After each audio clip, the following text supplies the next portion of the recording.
Hey everyone, welcome to the stream. This is Accounting Nightmare. Welcome Tag, welcome Azraya, and Panicking, Alyosha. Welcome everyone. I'm going to play some more Ace Attorney Investigations today. Because I feel like it.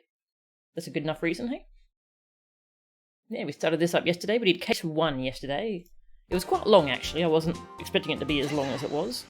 But it was really good. I'm enjoying the differences in gameplay from the main games. Have I shown off my badges yet? Actually, you can't see this one at the moment, can you? Hang on, I'll move my mic.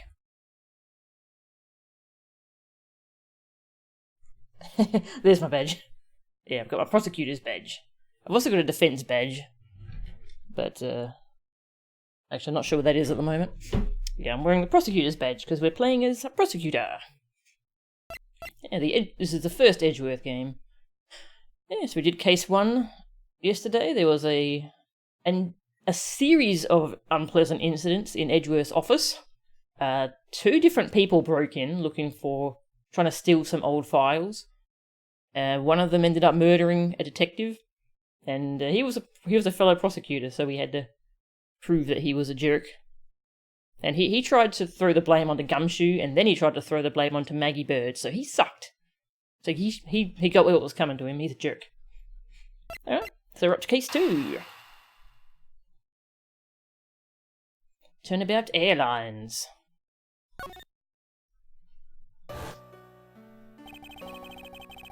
The murder that occurred in my office. The return of the great thief Yatagarasu.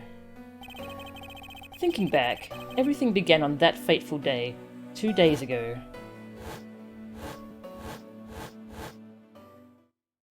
Two days earlier.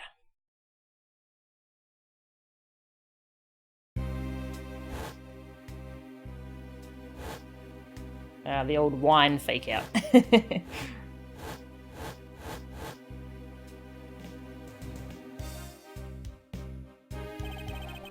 Yes, everything began high up in the air, 9,000 feet in the air to be precise. Thank you for flying iFly Airlines. We are currently experiencing some slight turbulence. We are asking all passengers to please return to their seats and fasten their seatbelts.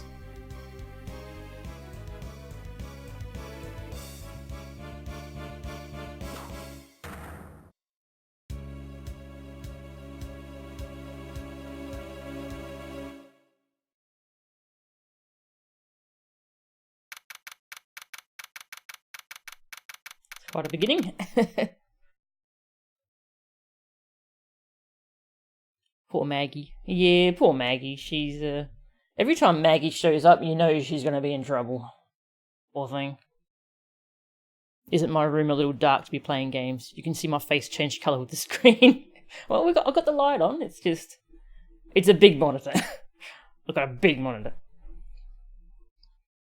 Welcome, Heavy Metal Loser.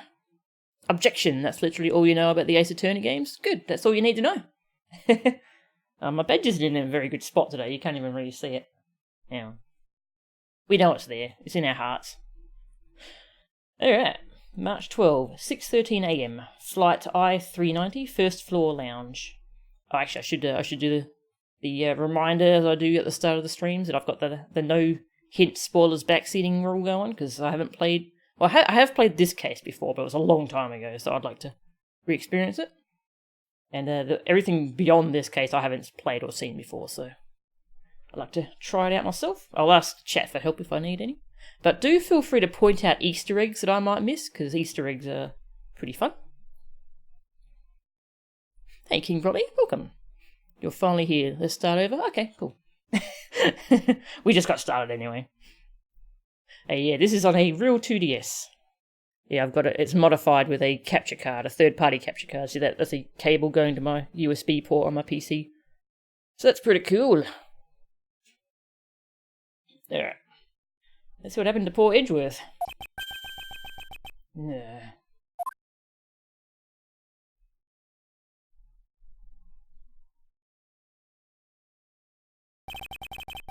Why do I feel like I just woke up from a horrible nightmare? 6:13, huh? Guess I was out cold for about 10 minutes. Ha! Slight turbulence indeed. Ladies and gentlemen, we are currently experiencing some slight turbulence. For your safety, we ask that you return to your seats and fasten your seatbelts. I suppose turbulence is to be expected on a flight, though admittedly I'm less than comfortable with anything resembling earthquakes.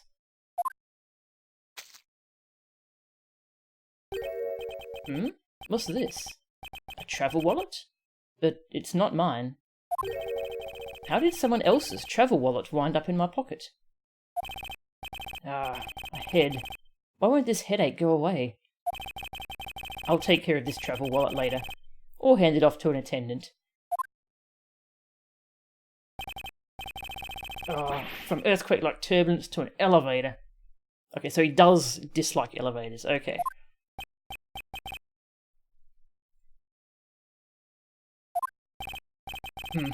What am I doing hesitating like this? Actually, I know full well why I hesitate. It was when I was still but a young child. I was caught up in a murder that happened in an elevator. But how long am I going to let my past haunt me? It's just an elevator. I'm a grown man now. I need to behave like one.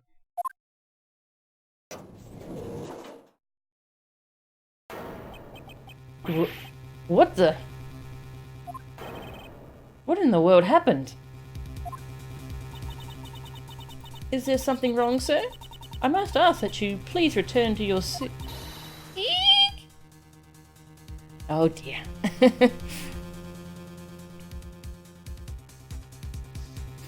You got your 3DS XL battery today, so that's good. Nice. Really good. Yeah, the redesigned UI for Edgeworth's colour scheme is really cool. He's dead! Please calm down. We mustn't jump to conclusions without all the facts. What's wrong? Did something happen? You murderer! No! You have it all wrong. It wasn't me. Well, that's a pretty bad day for Edgeworth. Jesus. Worst flight ever. Second floor, first class. I've never been on a flight that had multiple floors, or at least not multiple floors that we could access, you know. They probably had like a cargo floor. But yeah, I've never been on a flight that had an elevator. Looks like Edgy is going to need Nick's defense again. Everyone, I'm sorry to interrupt, but I have an important announcement. I am one of your flight attendants today, Rhoda Tenero. Unfortunately, we have just had a minor accident on this flight. An accident? Don't treat us like we're stupid. I caught a glimpse and it was a murder. What? The murder? What's going on with this flight? Everyone, please calm down. There's no reason to panic. This flight will stay on course and make its scheduled landing. We are still currently in the middle of a rough patch of turbulence. So until we are out of this area of turbulence, I ask that you please remain seated. But someone was killed, right? I mean, what about the killer? Let me off! Please, there is no need to feel threatened. I think there is, but yeah.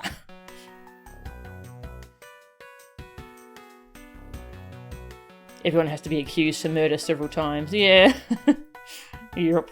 Everyone. We have already apprehended the culprit.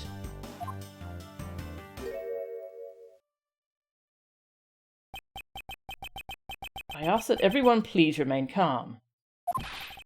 What the heck is he talking about? Why should we remain calm?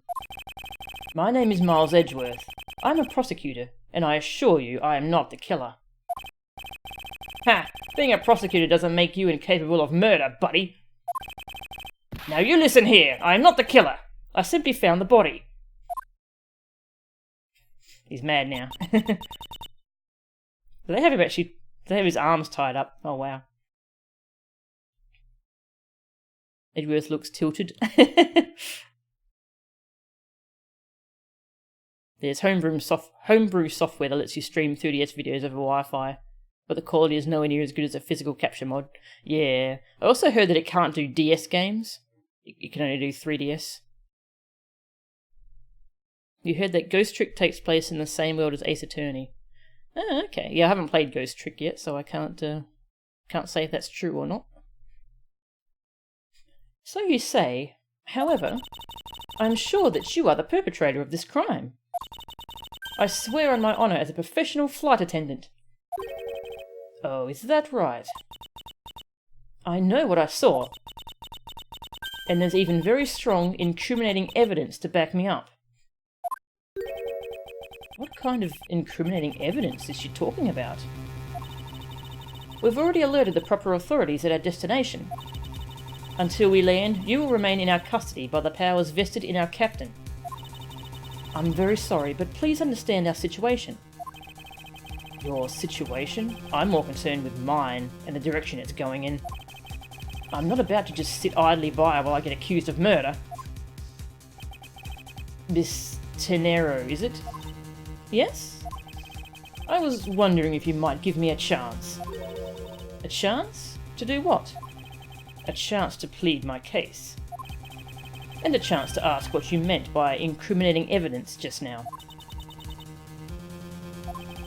To accuse a passenger of such a grave crime without allowing him to give a proper defence. Can the professional flight attendant inside of you really call this action righteous? You have a point. What's with her hair? Is it like a square-shaped hair tie or something? Very well, I'll listen to what you have to say. But be wary of what you reveal. I'm afraid you'll only look even more suspicious if your explanation fails to satisfy. I also did not have the time to deal with you all day, so please make it quick. Of course, as you wish. Good. Very well then, let's get started. I know for a fact that I didn't kill that man in the elevator. What I don't know is what sort of evidence she has up her sleeve. But I'm certain it doesn't fit with how the crime really occurred.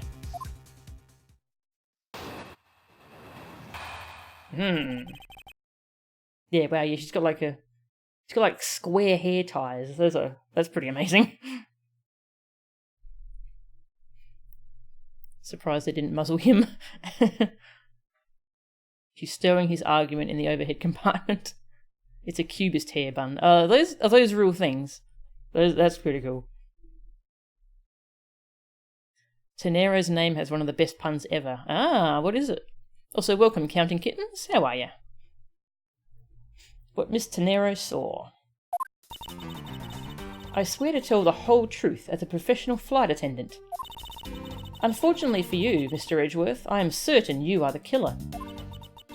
The scene I saw in front of the elevator. It was you, standing there, with fresh blood dripping off of the murder weapon. So if you would please cooperate, we'll turn you over just as soon as we land. The murder weapon? It was just like a wallet, wasn't it? That's it? That's her evidence? I don't think you could ask for a more perfect witness testimony. Wouldn't you agree, Mr. Edgeworth? Not really. It's hardly perfect when there's a gaping hole in it. That smug grin he's got. Road to Tenero, road to nowhere. Oh wow, that's really good. A lot of these puns are so good I don't even see them. Alright, I've already got some stuff in our evidence. Let's have a look at them. Got our badge, of course. Proof of my profession. However, I prefer to keep it in my pocket. I didn't know we could look at the badge. This badge's design is said to reflect the relentlessness and discipline of law enforcement. It comes from the authority vested in us as strict protectors of the law and executors of sentences, much like harsh winter frosts and blazing summer days. To wear it is to identify oneself as a prosecutor, but I have no interest in doing so. Interesting. Each prosecutor's badge is engraved with the number of its owner on the back. Numbers. As if we're not human on the inside like everyone else.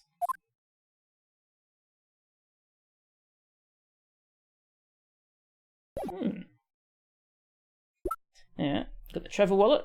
Picked up off the floor in front of the elevator. It isn't mine, so whose is it?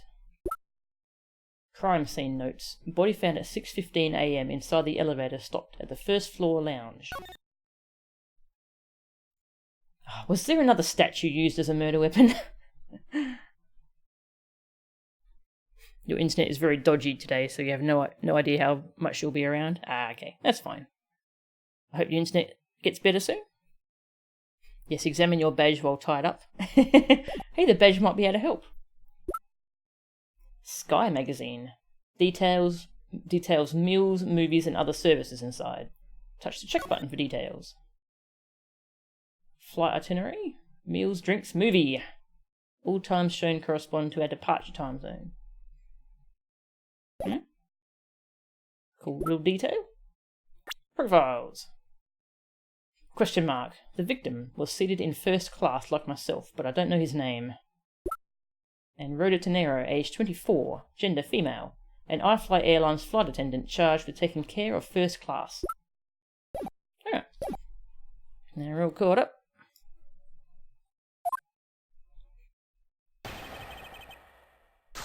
Rebuttal. I like how the rebuttal thing has like a ching, like a sword cutting through it. Like the whole thing was they represented prosecutors as a sword and defense attorneys as a shield. Yeah, that's pretty cool. I swear to tell the whole truth as a professional flight attendant. Tell me, what exactly puts the pro in professional flight attendant for you? Well, it means we are very professional about how we take care of our passengers. Services like fetching papers and responding to calls are done with speed and accuracy. I can assure you that I give testimonies with the same level of professionalism. But I'm sure you have already realised that by now, right? It's a bit hard to appreciate your professionalism when I'm the one under suspicion. And there you have it. My professional testimony is accurate and reliable. Edgeworth. Yeah. Edgeworth's name also has like a sword pun in it. The composer for this game also composed... Not sure what those are, but Mega Man X7? Okay, cool. I'm feeling well, thanks today, Alyosha. How are you?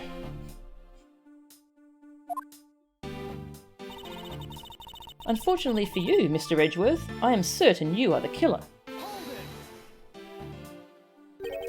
You certainly seem sure of yourself.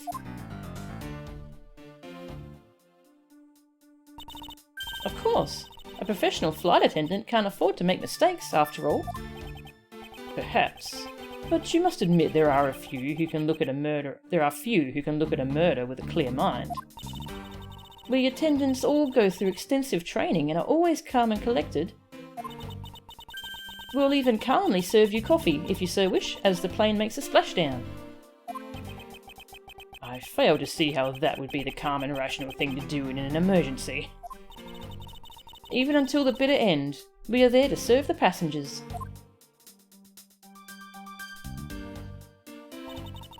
That is the duty of all professional flight attendants. You certainly are confident. Anyway, shall we return to your testimony? The scene I saw in front of the elevator. Yes? What did you see in front of the elevator? That's what I was just about to tell you, Mr. Edgeworth. Framed by the elevator doors and bathed in a light coming from within. It was you, standing there, with fresh blood dripping off of the murder weapon. The murder weapon dripping with blood? Really now? I swear, that was the grisly scene I saw before me. Thank goodness it wasn't a passenger who saw, or there'd be widespread panic by now. As I recall, you were quite panicked yourself at the time. Excuse me? You were scared enough to misread the situation and accuse me of murder. Nonsense! Professional flight attendants cannot afford to be that flustered. Yeah, she's twitching again. I witnessed the murder scene and am now listening to your defense, all with a smile. Apparently, you also lie with a smile on your face. So, if you would please cooperate, we'll turn you over just as soon as we land. Her mistake shines like the silver lining on a dark rain cloud, and I'm going to capture some of that light with evidence. He's got a really good smug smile in this game. Oops. I want to press that last statement.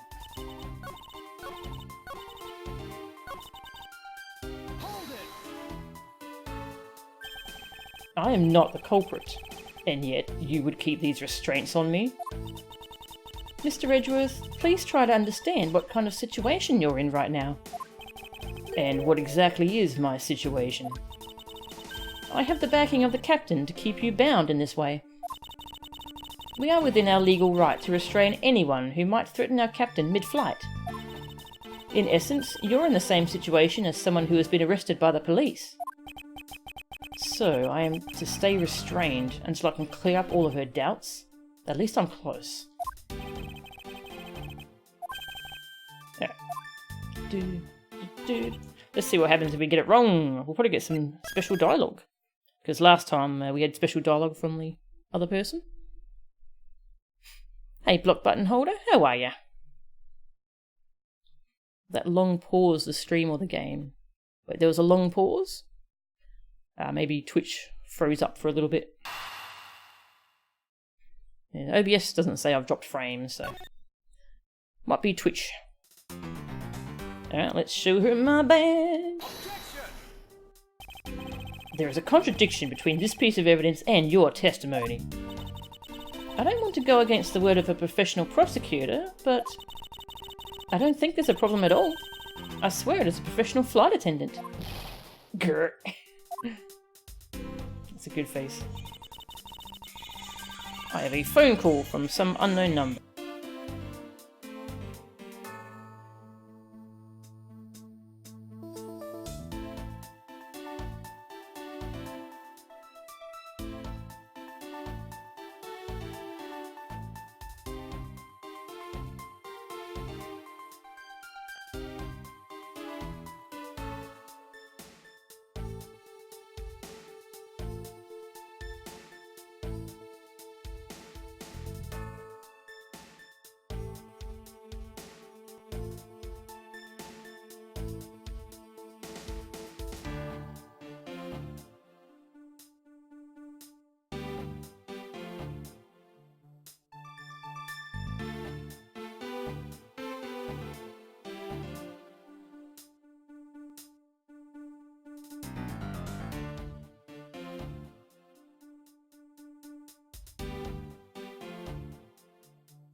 Wrong number. Yeah, I should have just ignored that one. I mean, it wasn't a hidden number, it was just a mobile, so... Yeah. Anyway. I swear to tell the whole truth as a professional flight attendant. I can't be bothered reloading for that little bit of health, so... So I guess we're going to point out... So what was the murder weapon? It was we're just holding a wallet. That's what she thinks is the murder weapon, so... Objection! Miss Tenero. What is with the yelling all of a sudden? Force of habit. Well, it doesn't matter. Miss Tenero. I like the idea that he just screamed out, "Objection!" in the middle of this plane.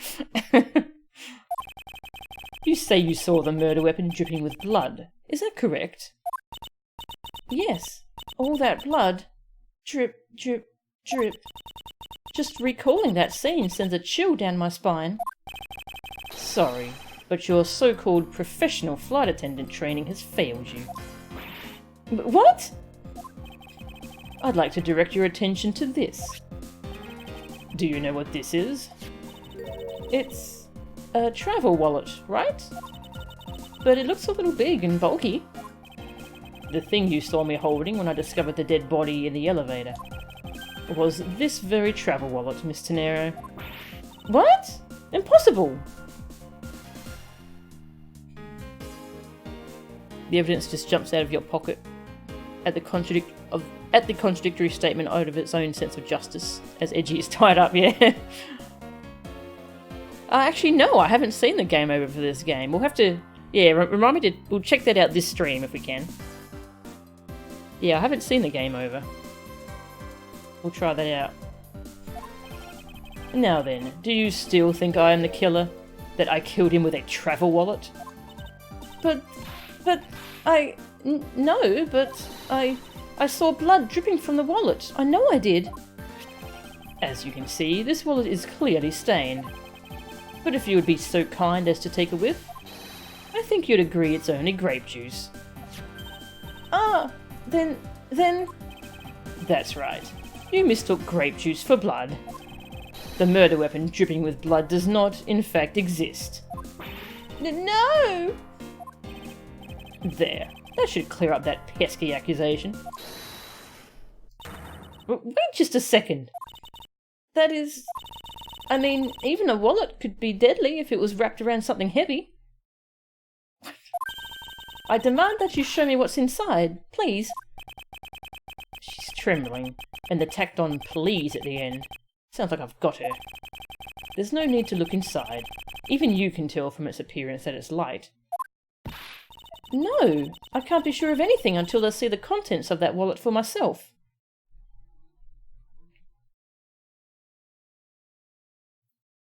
Smothered his face and suffocated the man with the wallet. Yeah, grape juice. Yeah, I'm having a good day, thanks, Azrael. How are you? A few different game over scenarios. Okay. Cool, I'll have to check what we get in this case. She's a persistent one. I suppose we have no choice but to see what's inside. Miss Tenero, if you would be so kind as to open the wallet and check its contents for me.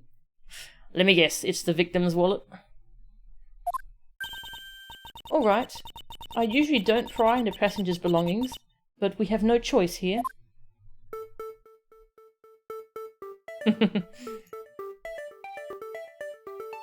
Blood. Not. Grape juice stains the outer cover. True, it was I who dropped it in the juice. However, I didn't do it out of ill intentions. Put the back first. Nothing much there. Alright. It seems that this passport is all that's in here. As you saw, there is nothing but a passport inside. This renders your wallet was the murder weapon argument moot. Wouldn't you agree? Please hear me out, Mr. Edgeworth. What is it now? Well, I was wondering, whose passport is it exactly? Can I take a look? Why not? I'm rather curious myself. Yep. This is... just as I thought. This travel wallet belonged to Mr. Ackby Hicks, which makes it the victim's property. Wallet data updated in my organizer. How did he write that down in his organizer? Is Borginia a real place? Hey Solus, welcome. This is reminding you of Detective Conan, you don't know why.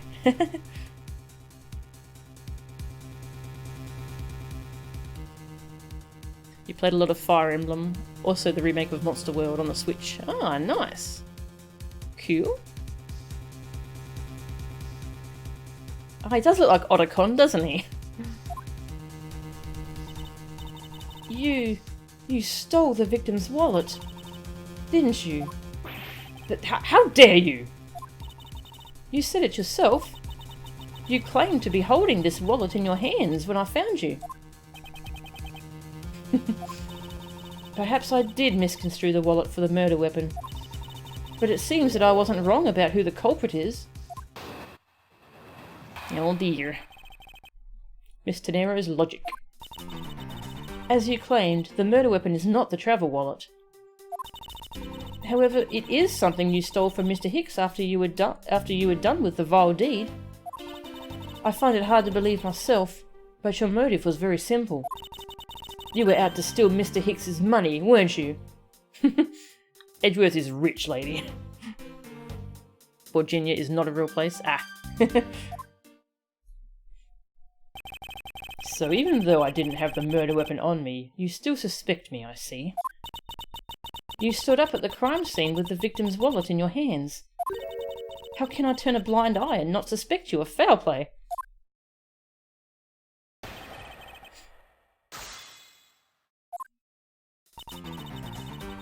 As you claimed, the murder weapon is not the travel wallet.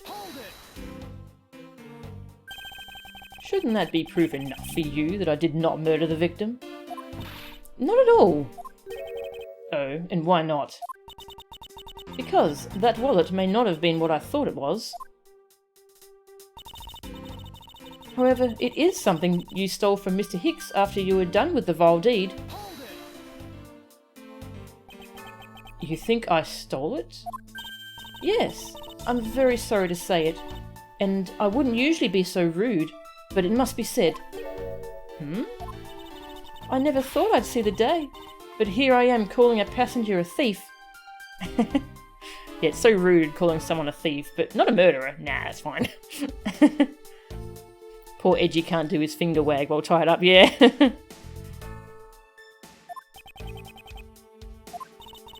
Maybe I should put on a serious face and say it more directly. I believe you removed the wallet from the victim's personage. It really doesn't matter how you phrase it. What I'd like to know is why you think I stole Mr. Hicks's wallet.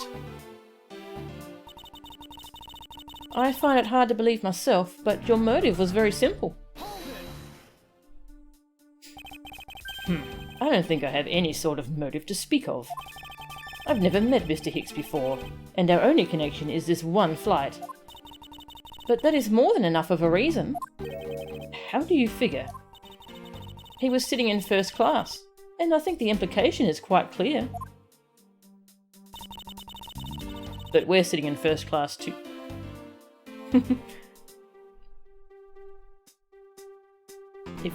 If I do Edgy's finger wag every time he couldn't, you were sub for 6 months. I can try and guess when he would do it. She really is making a fool of herself, pursuing this line of logic.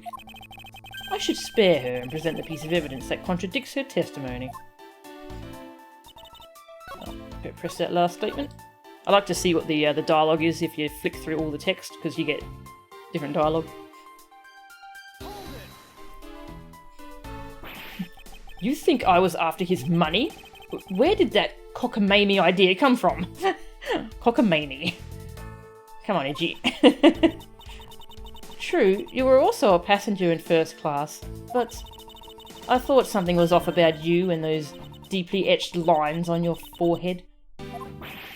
They're not lines. They're perfectly normal and a part of my natural face.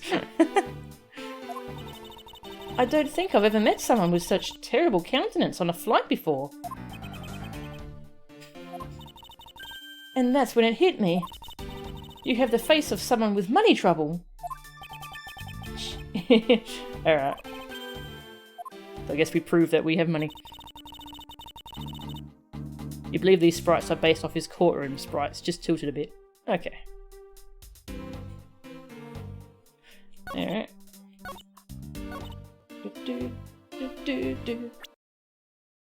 So, okay, should I get a bunch of wrong answers here and try to die so we can get the game over? It might take a little while, but we can do it. Yeah, let's do it now or I might forget later in the stream. Alright. We'll try and get a game over.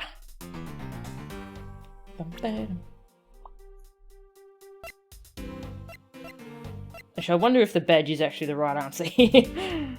To prove that we have money. Nope, okay. Take a good look at this, for it will prove my innocence. Well, say something. Ah, I'm sorry. Yes, well, I gave it a good look, but no matter what angle I look at it from, I don't see how it will prove you didn't do it. Ah, I must have presented the wrong item. If you get a game over in air, does the plane crash? We'll find out. I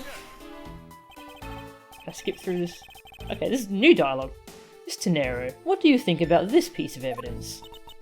What do I think about it? Oh, I'm sorry. Why are you apologising? I was being unprofessional. As a pro, I should have listened to your question with a smile. And I must also answer all questions with a smile. Just say what you mean, that you have no answer to my question.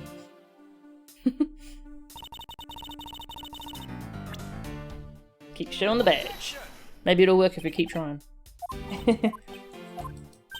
Man, you don't take very much health damage, do you? We'll keep trying though. I'm answering that you are guilty with a smile.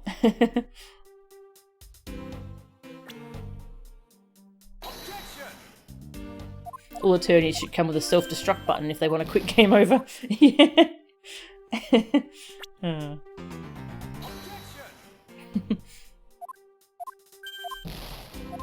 Edgeworth has no game with women at all.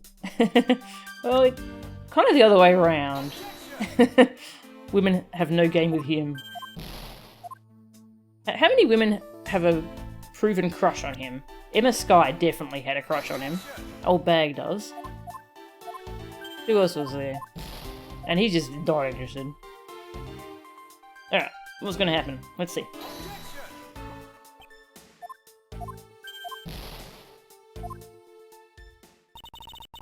Mr. Edgeworth, I think it's about time you just admitted your guilt. I have no reason to admit to a crime I did not commit, madam. Ah, but the well-travelled attendant inside of me knows that you're guilty. Guilty of ruining the other passengers' fun. That is a most serious crime, sir. A serious crime? Surely not. We've already contacted the authorities, and they will pick you up upon our arrival. And as for the rest of the passengers, I ask that you please remain seated. I was handed over to the police, just as Miss Tenero said. Thus the truth was lost for all eternity.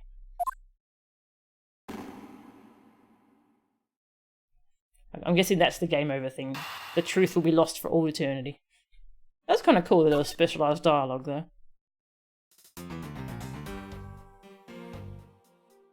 Alright, so what actually is the right answer? Let me think.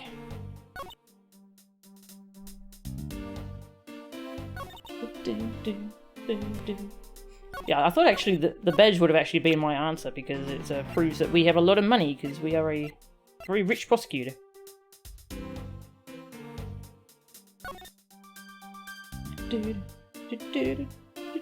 Oh, there's money on the floor that we didn't take. Okay. Objection! I wonder if I might get a word in, Miss Tenero. What is it now? Miss Tenero, I wonder if you noticed the contradiction within your own testimony. But what are you talking about? It's simply impossible that the motive for this murder was monetary theft. One glance at the crime scene should have told you that. What about this scene would prove that the motive for the murder was not the money? Okay, let's get a wrong answer. The dude's hair. For some reason. This proves that the killer's motive was not monetary theft. Where am I supposed to be looking? Please recall how the crime scene looked. I'm trying, but all I can see is you taking the wallet. And the deep furrowing of your eyebrows and the lines on your forehead. There's no need to recall those specific details, thank you very much. Now, what can I show her to prove my point in a way that even she will understand? There's some good wrong answer dialogue in this game. If I may direct your attention to the things strewn all over the floor. Ah! That's right. The floor is covered in bills and coinage. By your rationale, these were the very things the killer was after. Ah! I think we can assume that the wallet fell during the victim's struggle with its killer. And I would think that the killer would have noticed something like money scattering everywhere. Furthermore, as you can see, there was no effort made by the killer to gather the money. But the wallet. Ah yes, the wallet. You will also recall that the only thing in it was Mr. Hicks's passport. Ah. If you are really insisting that it was a crime based on greed, then you're claiming that it was all for an empty travel wallet. Forgive me! Please! I guess I didn't do the finger waggle, did I? Hey, what the heck? Are you saying the attendant's wrong? So that guy isn't the killer? Ha! Don't believe it, everyone. It's a trick. Will you all please be quiet? Miss Tenero. Yes? You lost your cool when you saw the dead body. Plus, the lounge was dark, and looking into the light from the elevator, it's easy to see how you mistook the wallet in my hand for the murder weapon. I take no offence that you thought that I was the killer. Mr. Edgeworth, thank you for releasing me.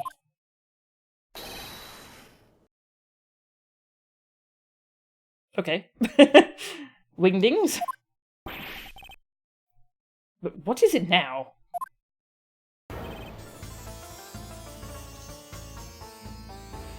Alright, I'm not even going to try and read that out. Hey Phil, welcome. Hey Chocolate, welcome.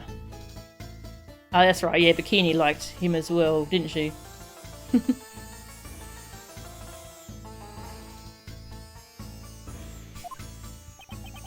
Miss Tenero, if you could please translate, I'd be much obliged.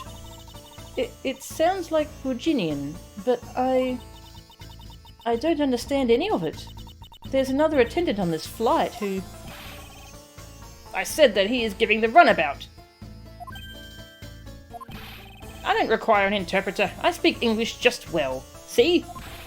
You, the attendant. Yes, sir? I want this person to be under the arrest until we arrive at the airport.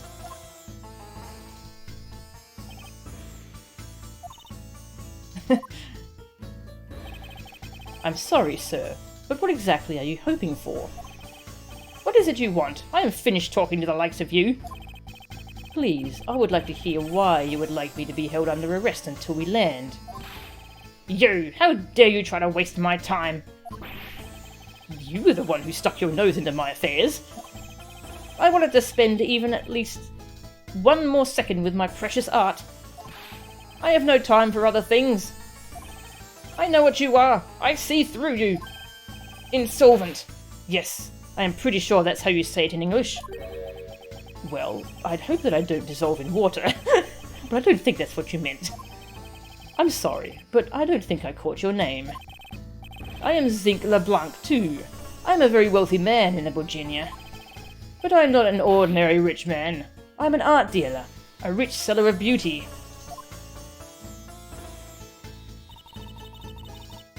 Mr. LeBlanc, what did you mean just now? Pardon? When you said that Mr. Edgeworth was giving me the runabout? I have to explain. Unbelievable. I will say it once and only once. I do not have even a second to waste. Time is money, as they say. Yes, and yet you continue to blather on. I saw it, yes I did. I saw the victim go onto the elevator. Going down to the lounge. It was exactly at 6 o'clock. You like that they just put Edgeworth back in first class after murdering that guy? Yeah.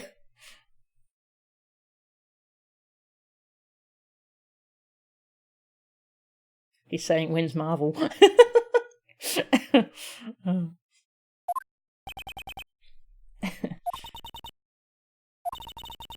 And what's the significance of that time? At At 6, he says. Wait, you saw him at 6?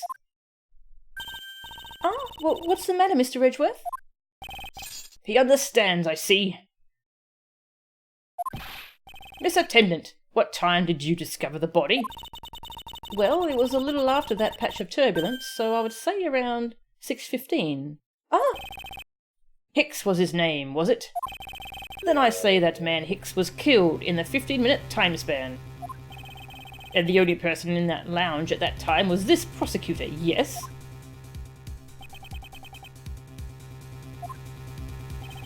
Yeah, I was in my seat the whole time. Me too. I was watching the movie and enjoying a fine glass of grape juice. Wow, look at all the drinks around that guy. I hope it's just grape juice. Well, he is hammered. I was still eating. Still haven't finished, see? Look at that breadstick. It's huge. The other passengers have an alibi, so you have no problem with them, I suppose? No compliant, I see. Not a single word against this, right? I have no way of discounting what you have put forth at this point, but it wasn't me. Oh, so you say. But do you have, what you say, the evidence? Mr. Edgeworth, are you really the culprit after all? Mr. LeBlanc, I suppose you are quite certain in what you saw? Enough to give testimony? Of course! I was looking at that man the whole time. He was playing with that annoying little, small machine the whole time. Machine? Yes, that's what you people call it in English, yes? It was making me crazy with the click, click, click. From that description, it sounds like some sort of small computer. I believe what Mr. LeBlanc is talking about is a cell phone. I have to say that I did see him playing with it quite a bit myself. A simple cell phone. A laptop or organizer I can see, but that's kind of low budget. 2009. I hate that noisy little machine in his hand. Not a fragment of beauty. All it produces is ugly sounds. Anyway, I know what I saw. Miss Tenero. Yes? I was wondering if I might be granted permission to examine the crime scene. What? You want to examine the crime scene? If you would grant me a little measure of time, I'm sure I can produce the real culprit. I don't like the sound of that. Fox in the duck pen. Yes, I think that is how you say it in English. It's fox guarding the hen house, and I believe my innocence was proven earlier. And if I'm given the chance, I can clear up all the remaining doubts. Miss Tadero, if you wait until we arrive, there's a good chance that some evidence will have been destroyed by then. I understand. Let me see what the captain has to say. Ha! This should not be approved. Please, Mr. LeBlanc. In an emergency, all decisions are to be made by the captain alone. Now, please wait here while I go ask the captain what to do. I'll be right back.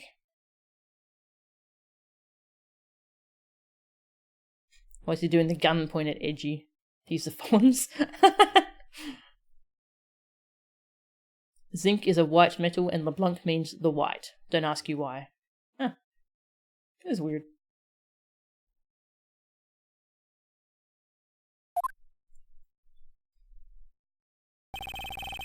You're not planning to erase evidence when you are doing your investigation, yes? Of course not. Ha! You will see. Mr. Edgeworth, you have the captain's permission to investigate the crime scene. What? Unbelievable! I am in your debt, Miss Tenero. However, there is one condition. I am to supervise you. Can you agree to that?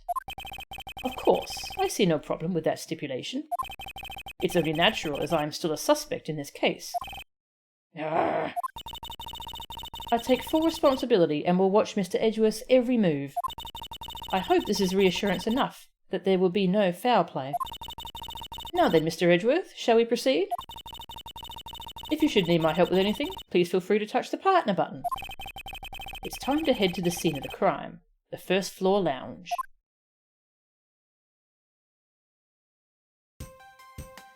Yeah, investigation! It seems every LeBlanc in a game is a huge ham. Ah, what other LeBlancs are there?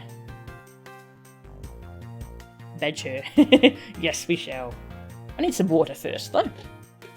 So that guy's still just shaking in rage.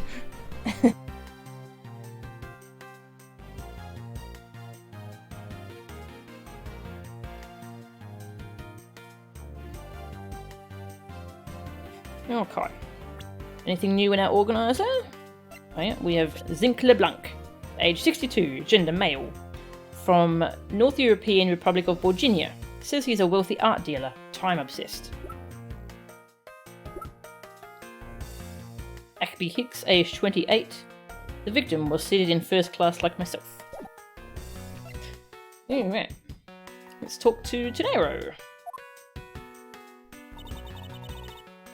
Are you in need of assistance? Mr. Nero, I'd like to ask you about investigating the lounge. As long as you have the captain's permission, I can't stop you from looking around. If you could pass a message along, tell him I'm grateful for his spirit of cooperation. I will. However, please realise that you are still under suspicion. To be honest, I still have my doubts about you. Of course, and I take no offence. Do you really understand what I'm saying? Yes, verily. Do you pinky swear you do? On your honour as a professional prosecutor? I pinky swear I do. On my honour as a professional prosecutor. Well, I guess that settles that. I feel my honour as a man slowly diminishing. We pinky swore. Check out my badge. Even if you show that to me, I still cannot allow you free rein. I'm sorry, but I must admit that I still have my doubts about you. Guilty until proven innocent, I see. She got anything to say about these? Not that. About the crime scene? Nope. Okay. Tell me about the movies. No? Okay. This magazine, it must be important at some point. Let's have a look at it. So it was 6 o'clock. Is this PM or AM? I don't know.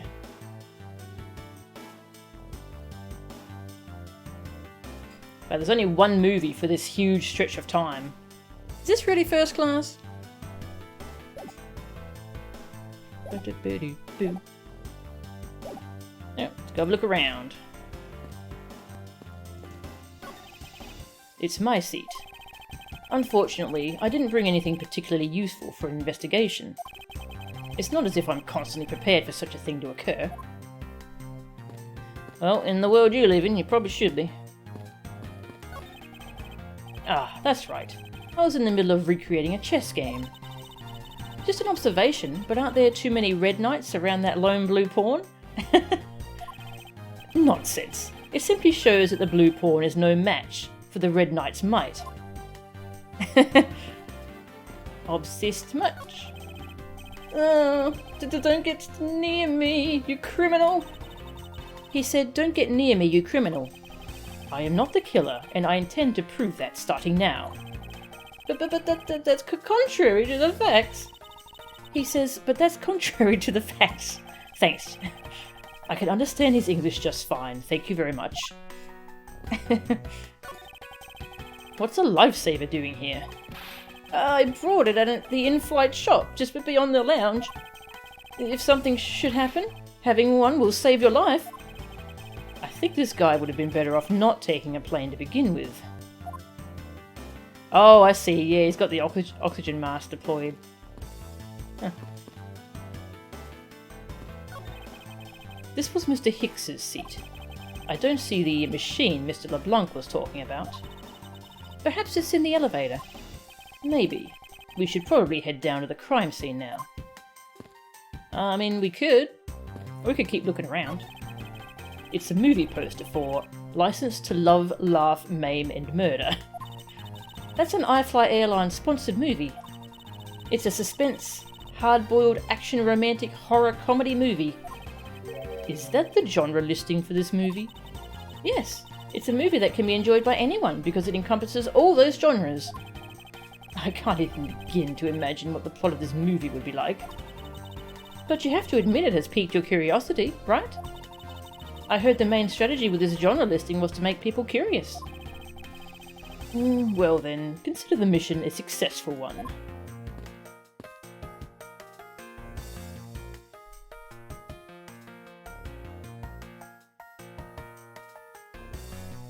Don't worry everyone, as a professional I promise to ensure there'll be no more murders on this flight. Mr. LeBlanc seems to be protecting the gargantuan vase on the chair rather closely. It's a marvellous vase though, isn't it? Yes, I dare say so as a professional attendant. Oh sorry, that was Tenero. It's a marvellous vase though, isn't it? Yes, I dare say so as a professional attendant. I don't think there's any real connection between a piece of art and being an attendant. But I'm not just any old attendant. I'm a professional flight attendant. As though there was such a thing as an amateur flight attendant. Hurry up and investigate! Time should not be wasted! Precious is human time, is how you say it, I believe. Okay, I thought we could get like a logic testimony thing from him about him seeing someone that's seeing the guy at 6 o'clock.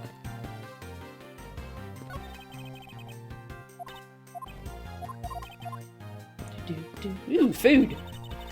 How did you find your meal to be, Mr. Edgeworth? Come to think of it, I forgot all about it. I must have been asleep or something. Oh, I'm terribly sorry. Let me prepare you something right away. What are you apologising for, Miss Tenero? I failed in my professional duties by letting a passenger go hungry. Please, help yourself. If you see anything to your fancy, feel free. I think I'll take my time later, after I've solved this case. Thanks.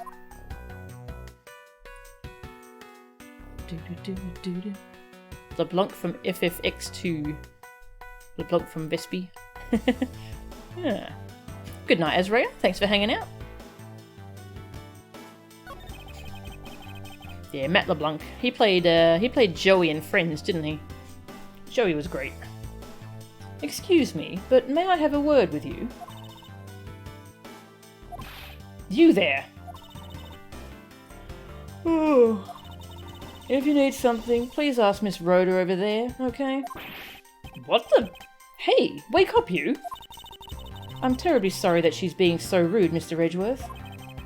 No need for you to apologise. I just find it hard to believe she's asleep on the job. If I were her boss, I'd see to it that her salary was cut so low that it was in the red.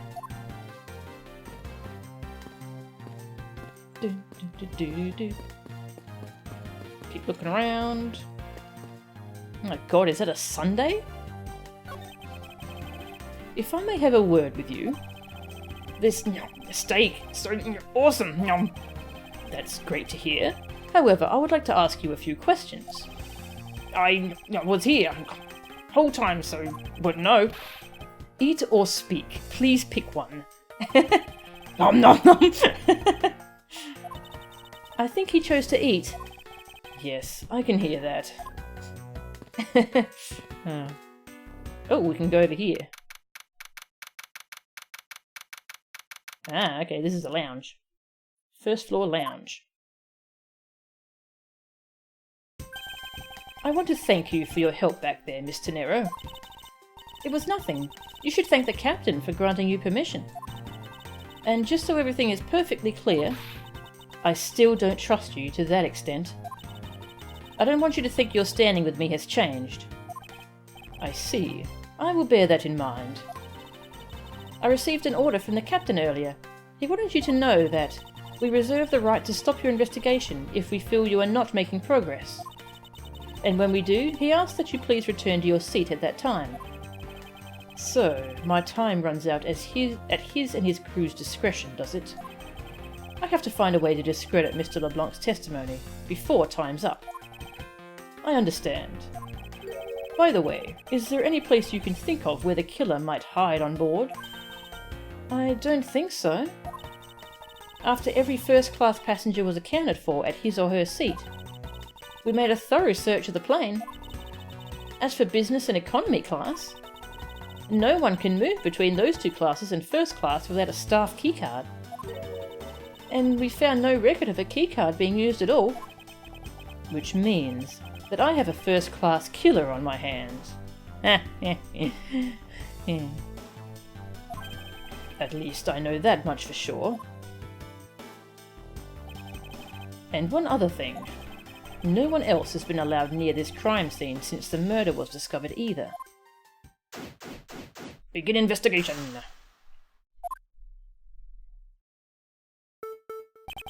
Now then, let's get started. But where should we start from? Let's start with Mr. LeBlanc's statements. The crime occurred between 6 AM and 6:15 AM. During that interval, the only person in the lounge was myself, which would make me the prime suspect. However, since I did not kill Mr. Hicks, it means that the killer was around somewhere.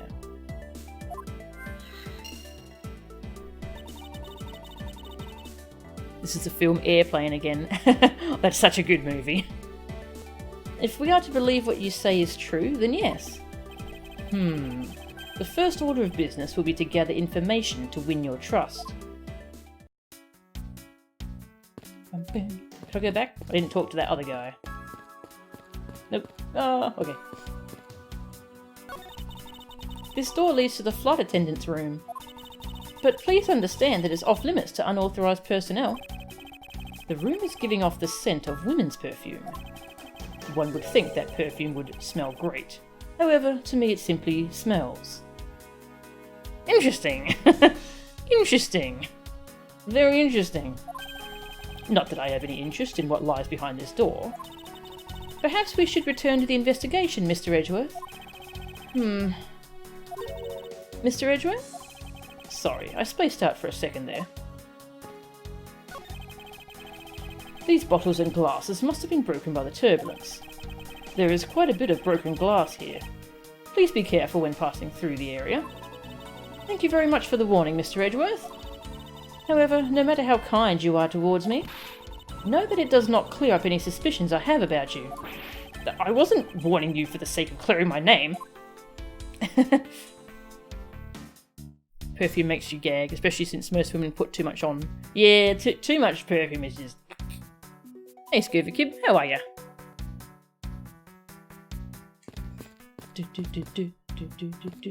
Ooh, piano. They have a grand piano on board. This grand piano is the pride of this plane. It can play the music of whatever CD we insert into its CD drive. That's not a piano, it's more like an overgrown music box.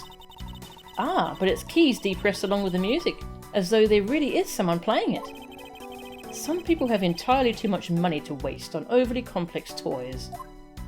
Yes. How's your Still Samurai collection going, Edgeworth? These counter windows offer a glimpse of the sky, but these clouds, they tell me nothing. Mr. Edgeworth? You look like you're talking to the clouds. Is that so? Then tell me, what do you suppose I said to them? I don't know, but it looked like a rather one-sided conversation. The clouds. They tell me nothing. Rather weird. There are a few copies of Sky magazine in the magazine rack. This month's special is an English trivia quiz. That's not a bad idea. I've heard that the youth of today don't know a particle from a participle. Now, please don't go around confusing people with made-up words, Mr. Edgeworth. Who's ever heard of such a silly word as participle? Case in point.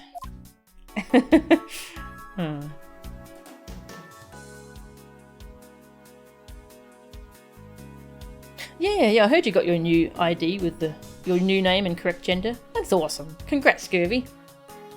That's good.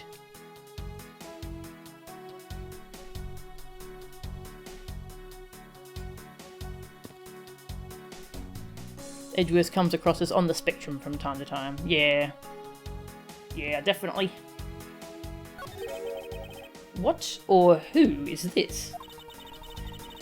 This is a bronze statue of the founder of iFly Airlines, Mr. Hugo Eyefly. Hugo Eyefly. That's gotta be a pun, right? The one on the left is of when he was in his 40s and the other is of him in his 80s. Did the man actually age in the span of 4 decades? Maybe I need to squint more. Yeah, they're the same. That's good. Oh yeah. Actually, I assumed you meant the ACE spectrum. But did you mean the autistic spectrum? There's probably other spectrums too, isn't there? This place is a mess. This toppled over chair. Yet another victim of the turbulence. Ah, no! Look at all that grape juice staining the back. It may not look it, but this chair was extremely valuable. It was? Yes. It was used when the Rockapows came to tour this plane. The Rockapows' leader sat in this very chair. I'm sorry, but what are these Rockapows? I can't believe you've never heard of them. They're all the rage. The Rockapows are an extremely popular international band. They added the pals part as they became more popular, especially among teens. Ah, that explains it. I'm not really one for the music of today. Maybe I should ask Detective Gumshoe about them later.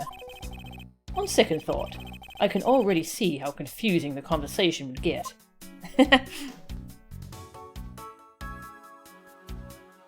Ah, the autistic spectrum, okay.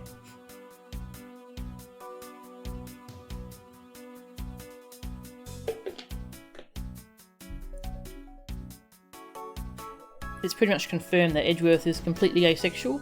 Actually, I was going to ask you, do you have a link to that interview? Because I'd be interested in reading that. That sounds interesting. Glasses and candles thrown into disarray by the turbulence. It's been a while since I've seen this big a mess.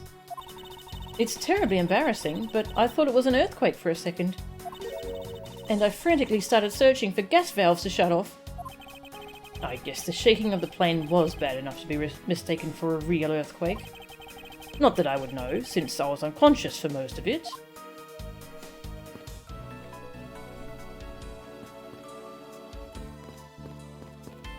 Wonder how many times this has happened, that he's passed out on a plane because of air turbulence. A pity that a bronze statue knows not when good drink has been spilt at its feet. This is a statue of our founder, Mr. Hugo Eyefly, who was a big fan of grape juice. I'm sure he would be thrilled if he knew so much grape juice was here at his feet. Is that a hint of hero worshipping I detect? The in-flight shop is just beyond these shutters, but we don't have permission to open them, so I'm afraid I must leave them closed. There must still be clues to be found here in this lounge. I must remain ever vigilant. And then the killer was hiding beyond these shutters in the shop.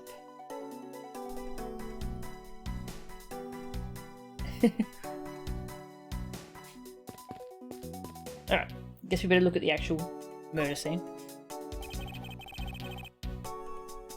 What floors does this elevator service? Only the first and second, although it can also go down to the cargo hold. However, that requires a flight crew keycard. So, the only floors accessible to passengers are the first and second, huh?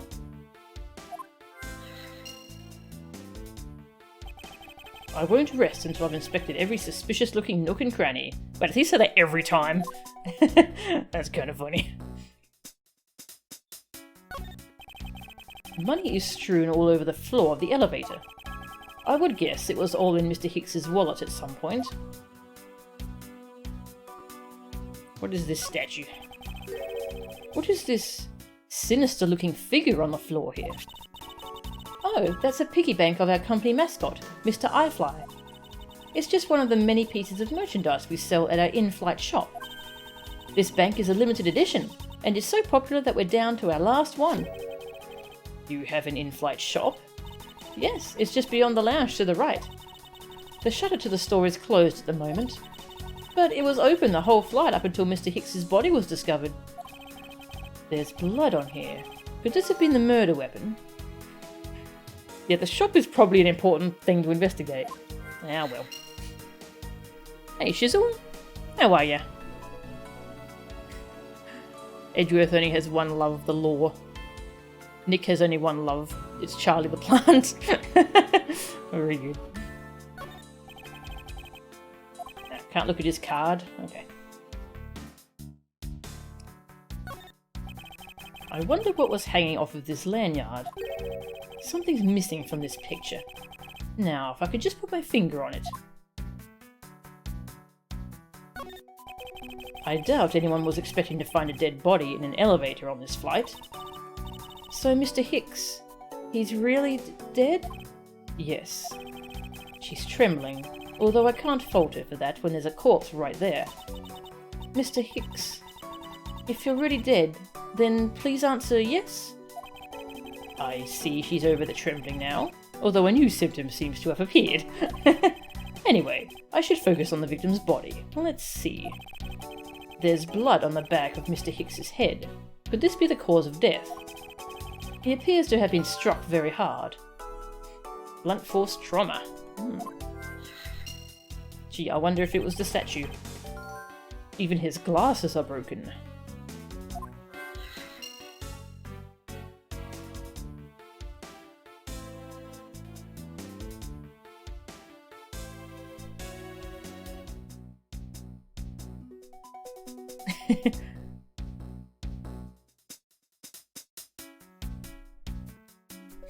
Do you mean accused? Yeah, Edgeworth has been accused of killing this guy. So poor Edgeworth has to figure out who actually killed him, otherwise he'll be taken into custody as soon as this plane lands. Yeah, we're on a flight.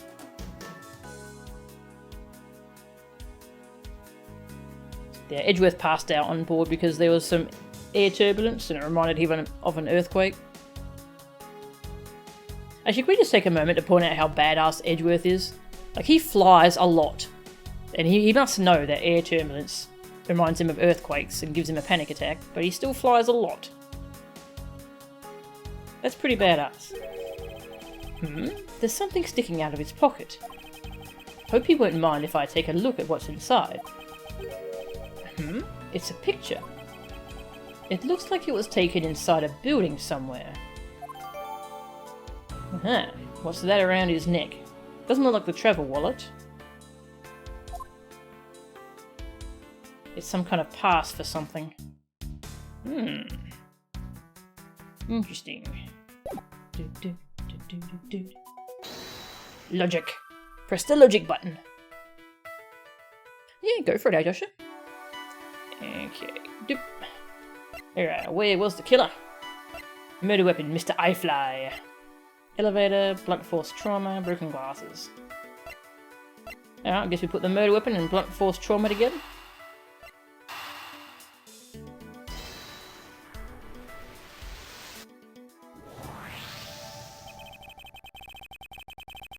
A statue with blood on it lying next to the body of a man who was beaten to death. Oh, Mr. Edgeworth, I think I figured something out. Yes? What is it? The way the blood is on this, it looks like it matches up with the wound on his head. Well, aren't we deserving of the Master of the Obvious title? Well, what do you think, Mr. Edgeworth? Don't you think that's worth investigating? It would appear that this figurine is our murder weapon. Oh, I just knew it! I mean, I can't think of any other connection. Perhaps Master of the Oblivious would be more fitting. Or befitting. Mr. iFly Piggy Bank.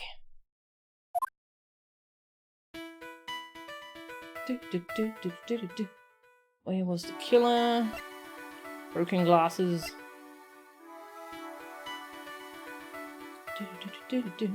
Alright. I want to go check what we've got in our organiser because we've got some new stuff.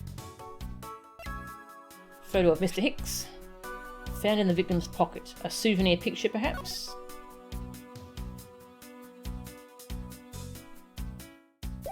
I bet he came from Virginia. iFly Piggy Bank, usually on display at the in-flight shop. Found at the crime scene with blood on it. It says iFly Airlines. You know, I've seen it occur a lot recently, and it's been bothering me greatly. But why does nobody know how to properly capitalize and space nouns anymore. Oh yeah, alright, I'll check my whisper messages. Panicking? Do you mean on Discord? Oh, do you mean on Twitch? Hang on.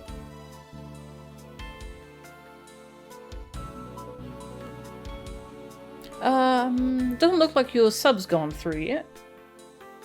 Okay, it says you're subbed for 3 months.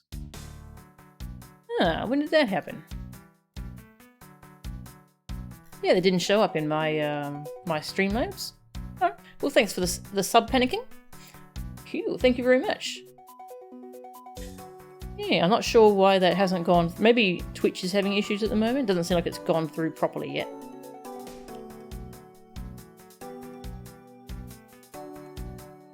Okay.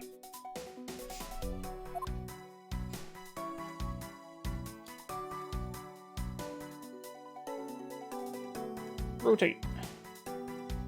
Blood. There is some blood on one of the corners. Could this piggy bank be the murder weapon?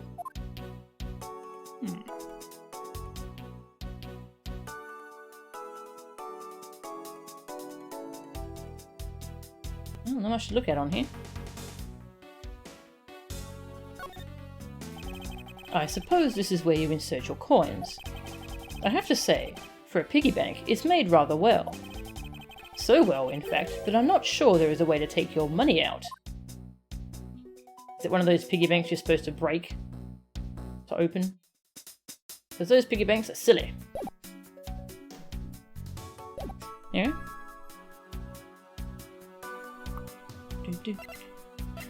Okay. Let's save, because I haven't saved in a little while.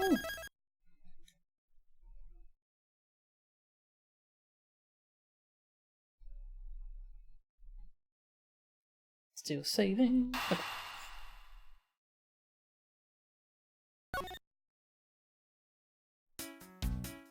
Alright. So I'm going to compare the photo with the lanyard. The deuce. Point out the contradiction. Eureka! Mr. Hicks's machine is nowhere to be found. Ah, is that his machine? Okay. His machine? His cell phone, Mr. Nero. Ah, so I guess because it's not here. Yes, I think we can safely deduce that the killer took it. Missing cell phone. Okay.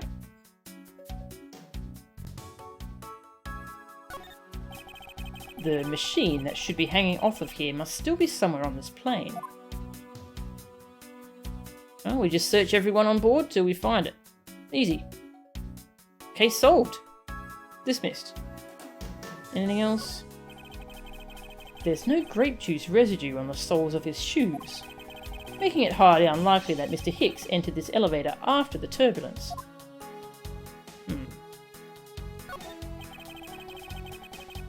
Alright, seeing this.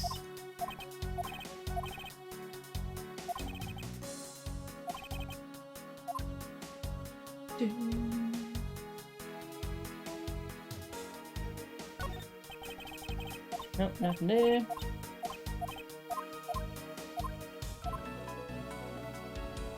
What's this up here? The top right corner. Looks like a monitor. Okay, I get back into logic. What can we do here? Where was the killer? So we're thinking maybe the killer was hiding in the elevator?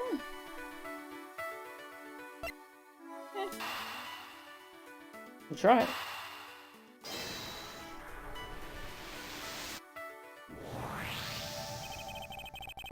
True, there wasn't anyone else in the lounge other than myself right before the turbulence. But if the killer was in the elevator along with the victim, then that's a different story.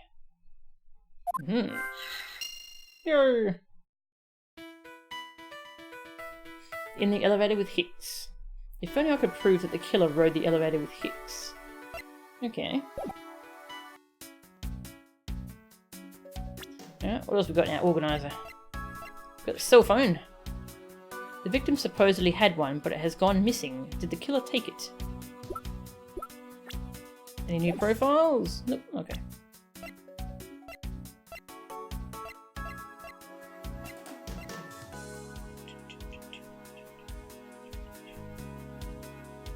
So why did all this money come out of his wallet?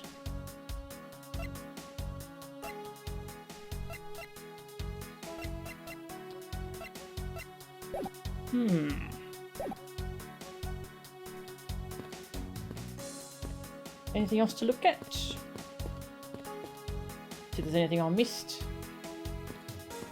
What's this here? Bucket?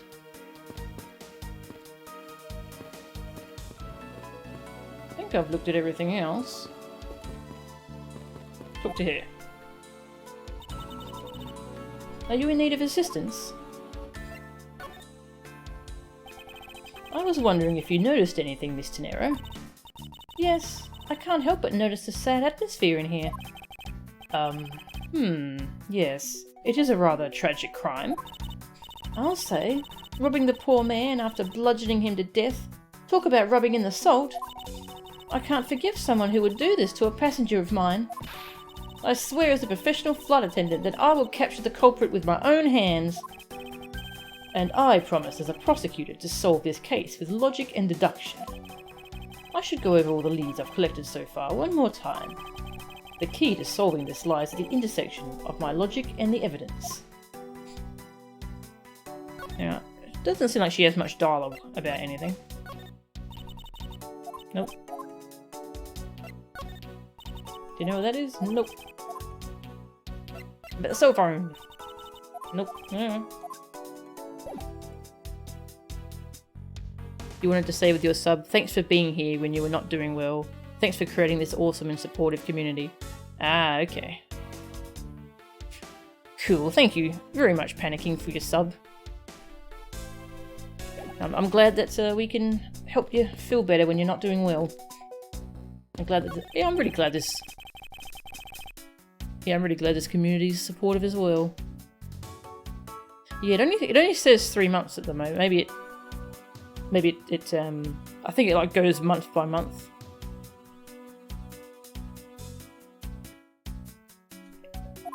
Yeah, I think I've read that. Exit and re-enter. You mean from that that screen? Alright. I'll have a look. Okay. I already checked this area earlier, but it never hurts to take another look. Okay, so I think that means I've got everything from there. Alright, let's see if there's any other logic points to connect. Oh, I don't have EDF files, sorry, Scoop.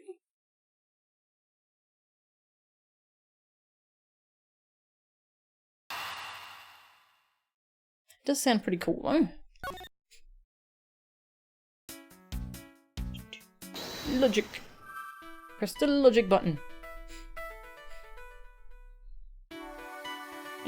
I mean, these are the only 2 points we have. I mean, are we proving that they had a fight in the elevator? Connect the only 2 things we have. Nope.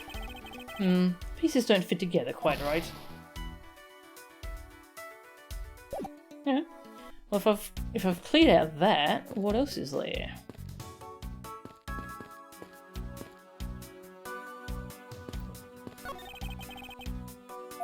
Already looked at that. I looked at the chair. Did I look at the grape juice? No, that's the chair.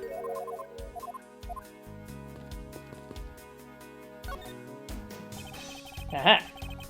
There's some spilled grape juice in front of the elevator. I assume it was spilled during the turbulence.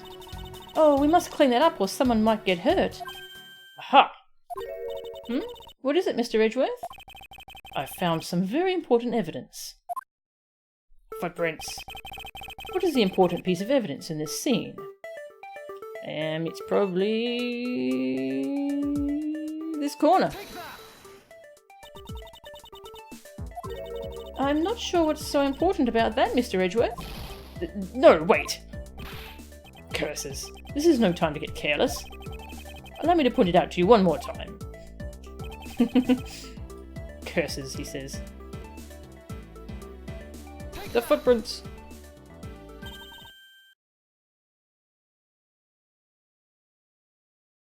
What is it?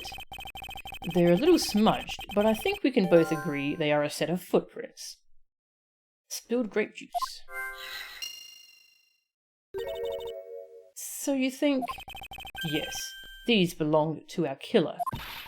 Oh, then maybe we should check the shoe sizes of everyone in first class. I don't think that will be of any help to us. Unfortunately, the prints are too smudged, which will make it hard to get a definitive match. Oh, I see. Aw. She thought she had an idea.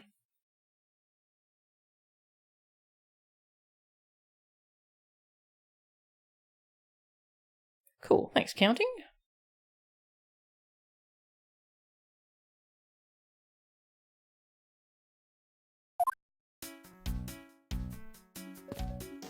Alright, got some footprints.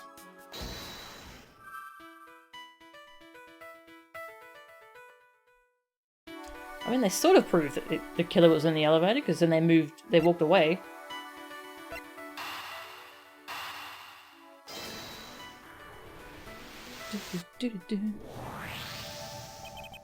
I have it. I'm sorry, but I don't understand, Mr. Edgeworth. I can prove that someone other than myself was here around the time of the murder. What? Really? Yes. It's rather simple, actually. The proof is in the pudding, or rather, the grape juice in this case. These footsteps here confess to me this very fact. That someone exited the elevator, alive. Seeing as how the victim is dead, that would mean a second person.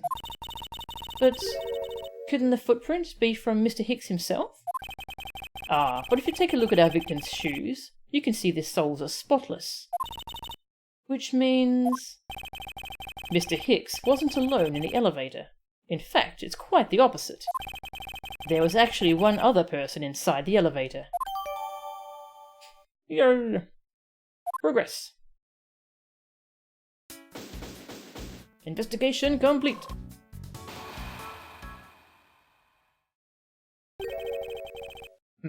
What's going on over there? Oh boy. LeBlanc's back. Oh. Unforgivable. This is unforgivable. Do you understand what I'm saying? The movie is late. It is the same level of bad as if the plane arrived late. But the movie... What? I will not talk to you anymore. You are just wasting my time. What is the matter, Mr. LeBlanc? If there is no emergency, please return to your seat, sir. Do not tell me what to do. I need not to sit down. Well, Mr. Prosecutor, did you prove you are innocent yet? If you would like, I will prove my innocence to you right now. What? Nonsense! Are you saying my eyewitness testimony is mistaken? Not mistaken, merely that there is room for doubt. I'd be most honoured if you could please tell me what you saw in detail once more. Fine, suit yourself. Bum bum boom. What I saw. How am I enjoying the game compared to other AA games? I'm really enjoying it actually. I like how I like the investigations a lot more. They're it's kind of really fun, like putting the logic points together. Yeah, I'm quite enjoying it actually. It's good to have a game that's a bit more of a fresh spin on the series. Edgy wishes he can see Psycho Locks right about now. Yeah. What I saw. I am certain I saw Mr. Hicks enter that elevator. It was when the needles on my pocket watch pointed to the 6 and the 12. The body was discovered 15 minutes after that in the lounge, yes? Then you, the only person in the lounge at that time, must be the criminal. Mr. LeBlanc's conclusions seem to make logical sense. After all, the only person in the lounge at the supposed time of the murder was me. So, My eyewitness testimony. If you think you can destroy it, then come. Let me see. Hurry. Do I look like a man who is having the time to wait for you? Why is he so irritated? I'm the one accused of murder here. Anyway, I must find a way to discredit Mr. LeBlanc's account somehow. And fast.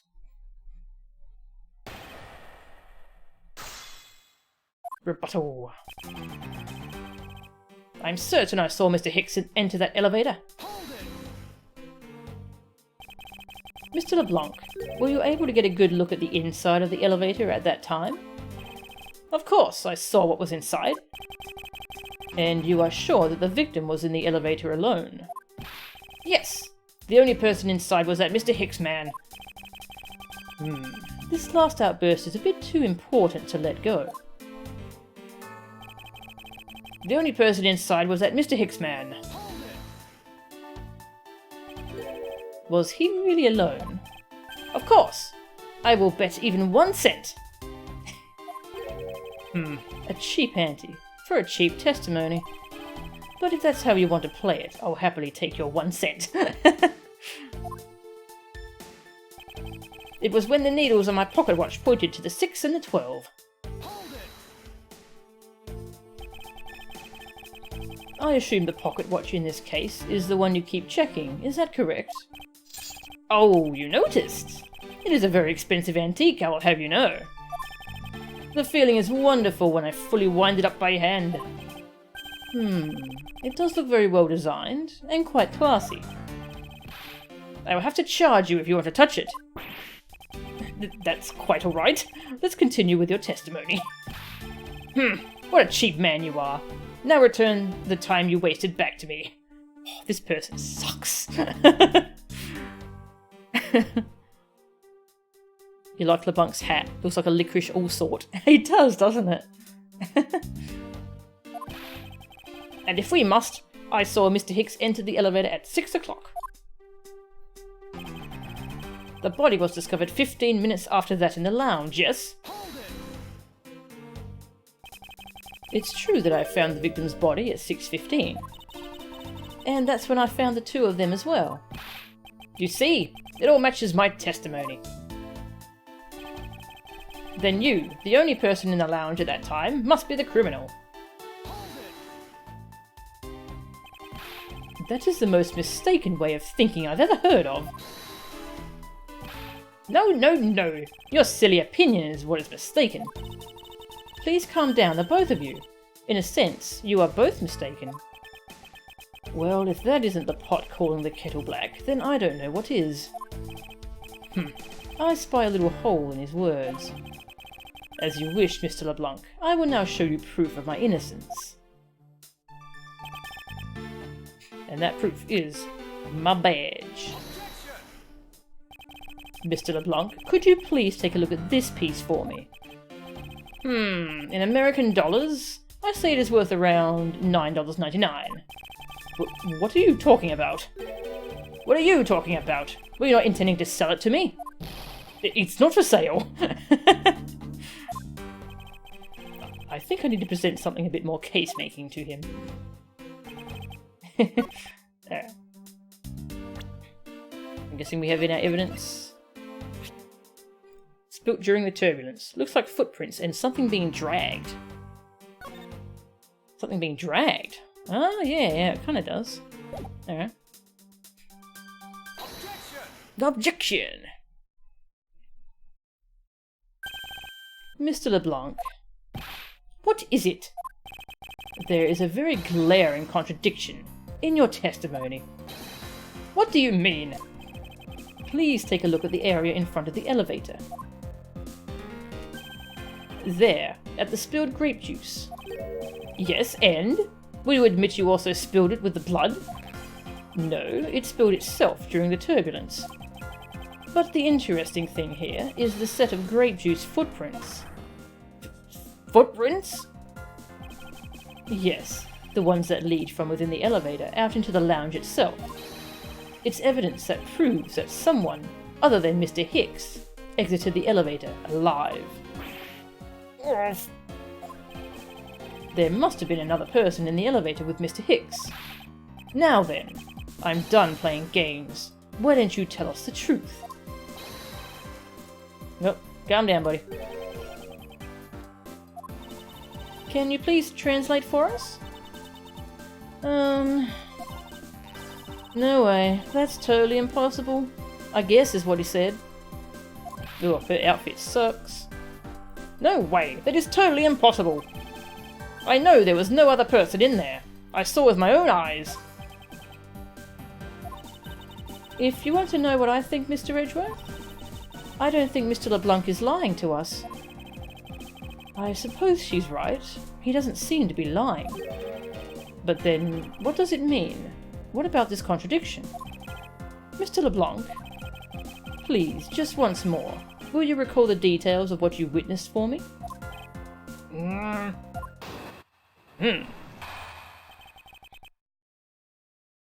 But I saw a pot too. That's a good animation. Wiping the sweat away. Now we know why the guilty ratio is 99% in Japan. Prosecutors by default take 10% HP damage, defense takes 20%. Yeah, we don't take much damage in this game, do we? I was very upset when Mr. Hicks passed by my seat. I was always checking the time over and over again. I happened to follow that man with my eyes when he passed me, and I saw very clearly into the elevator he was entering. But I swear, there was no one else inside. No one! Mr. LeBlanc, if you would please calm down. What? Dare you two have an issue with my eyewitness testimony? No, not at all. Please forget I said anything. Yet again, he doesn't appear to be lying. But I can't let his testimony stand as the truth. The elevator killed Hicks. I was very upset when Mr. Hicks passed by my seat. So, are you still upset now? I am always upset! The only time I am not is when I have a piece of art in my hands. It's surprisingly easy to believe that about him. But I was even more upset when Mr. Hicks walked by me. I was always checking the time over and over again. Why were you so attentive to the time? Because something unforgivable was happening. Come to think of it, you were yelling about something unforgivable earlier. I was giving a complaint to the attendant about the movie starting time. Return back to me my time. In money. You understand the point. Movie? Is he talking about the in-flight one that's mentioned in the magazine?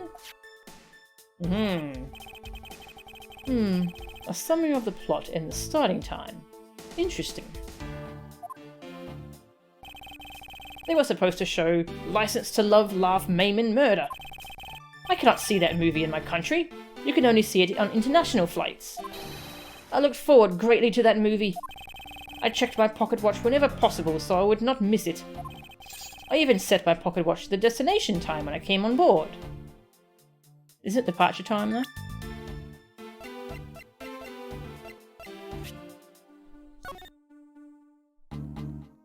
All times shown correspond to departure time zone. Oh, you silly Billy. You don't even have the right time. So my watch is not wrong. It matched the schedule. But the movie was still late. Very, very late. Your pocket watch. I'd like to ask you a little more about it, if that's alright. The movie I wanted to see would not start, so I checked my pocket watch many times. So this movie you mentioned, is it the one listed in the Sky magazine? Yes.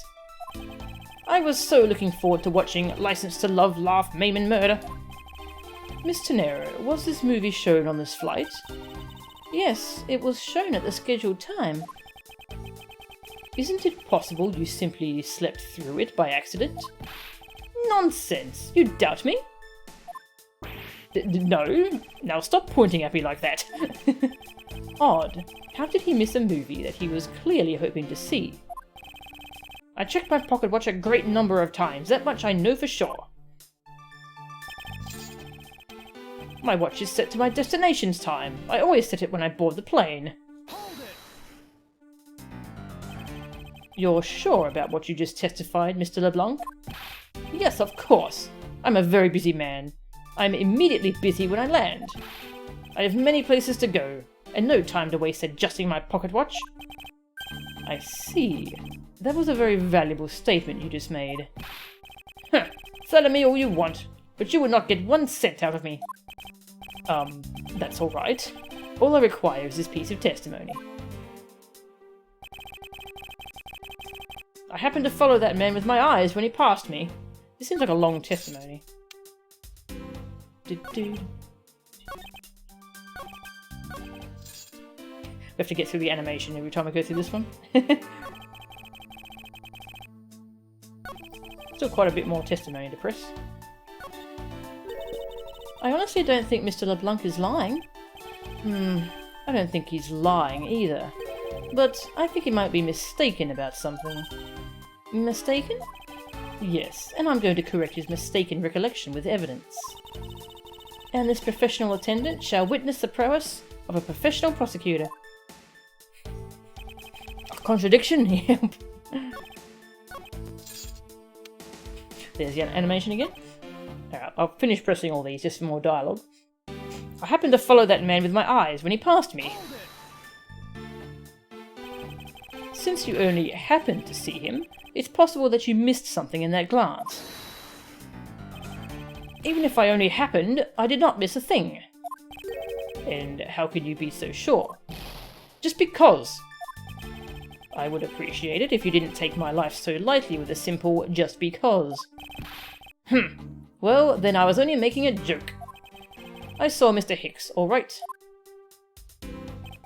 And I saw clearly into the elevator he was entering. Is it possible that someone was hiding inside? What? You dare insult me? I have belief in my eyesight. When I look for art to sell, I am told often I have great sight for the arts. I think the phrase you were looking for was great sense, although that's debatable. But isn't it possible someone was just outside of your line of sight? You are persistent. I tell you, I looked clearly. But I swear there was no one else inside. No one. Why do you insist that you are absolutely not mistaken? Because when I say I am not wrong, I am not wrong. Mr. LeBlanc, if I may, I think beyond misconceptions and mistakes lies the truth. Funny. That suspiciously mirrors something I told her only a little while ago. I honestly don't think Mr. LeBlanc is lying. I want to see if we get different dialogue for getting a mistake here. Since this is a different testimony, I want to see if the dialogue changes. Ah yes, from the old word contradictus.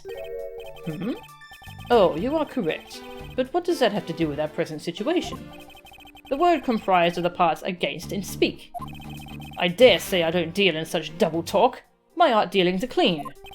That's all well and good. However, about this piece of evidence, there is no value in that. I am not interested in buying that from you. There's plenty of value in it, even just superficially. There's quite a bit of dialogue in this game, actually. Alright.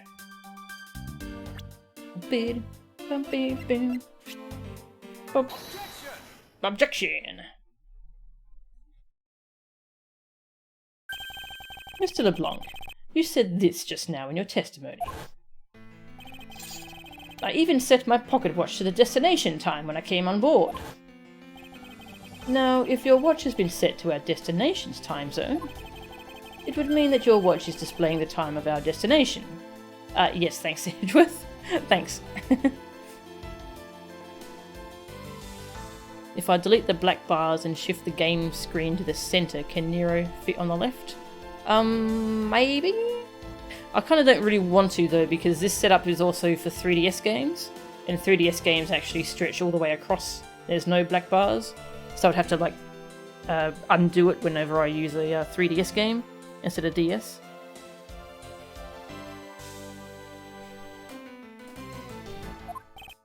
Yes, and the correct time is worth its 6 cents.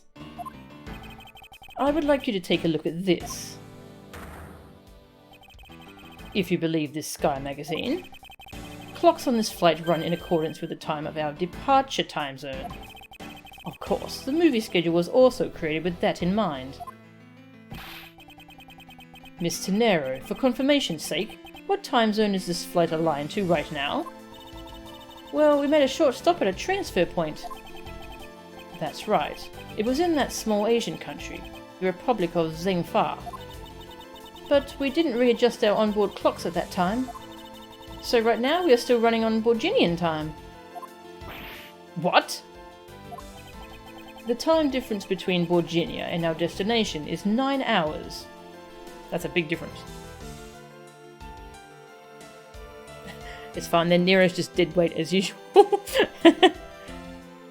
Edgeworth. People die when they're killed. Yeah. In that case, it's only natural that your watch could be out of sync with the schedule. Further, with your analog watch set to our destination's time, it would appear to be running 3 hours fast when compared to the flight's onboard clocks. It also changes everything about your testimony. And you can bet 1,000,000 cents on that. In light of this information, it means you saw Mr. Hicks 3 hours prior at 3 AM.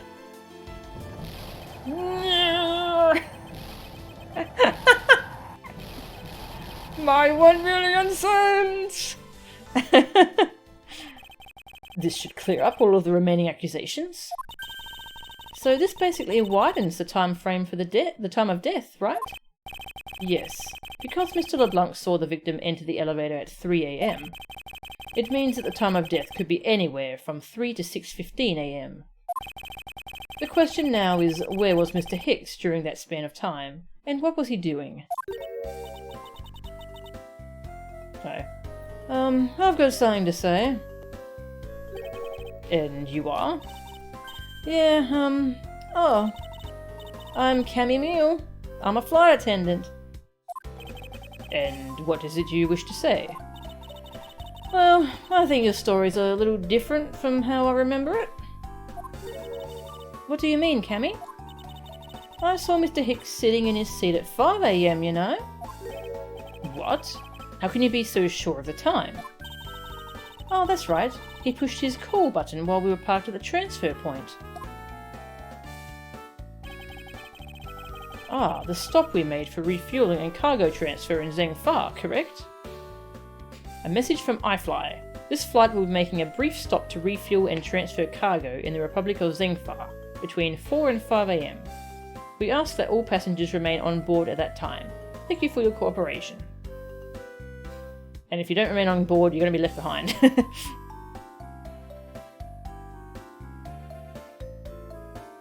The Blanc will pay Edgy in 1-cent coins inspired. Yeah. Yup.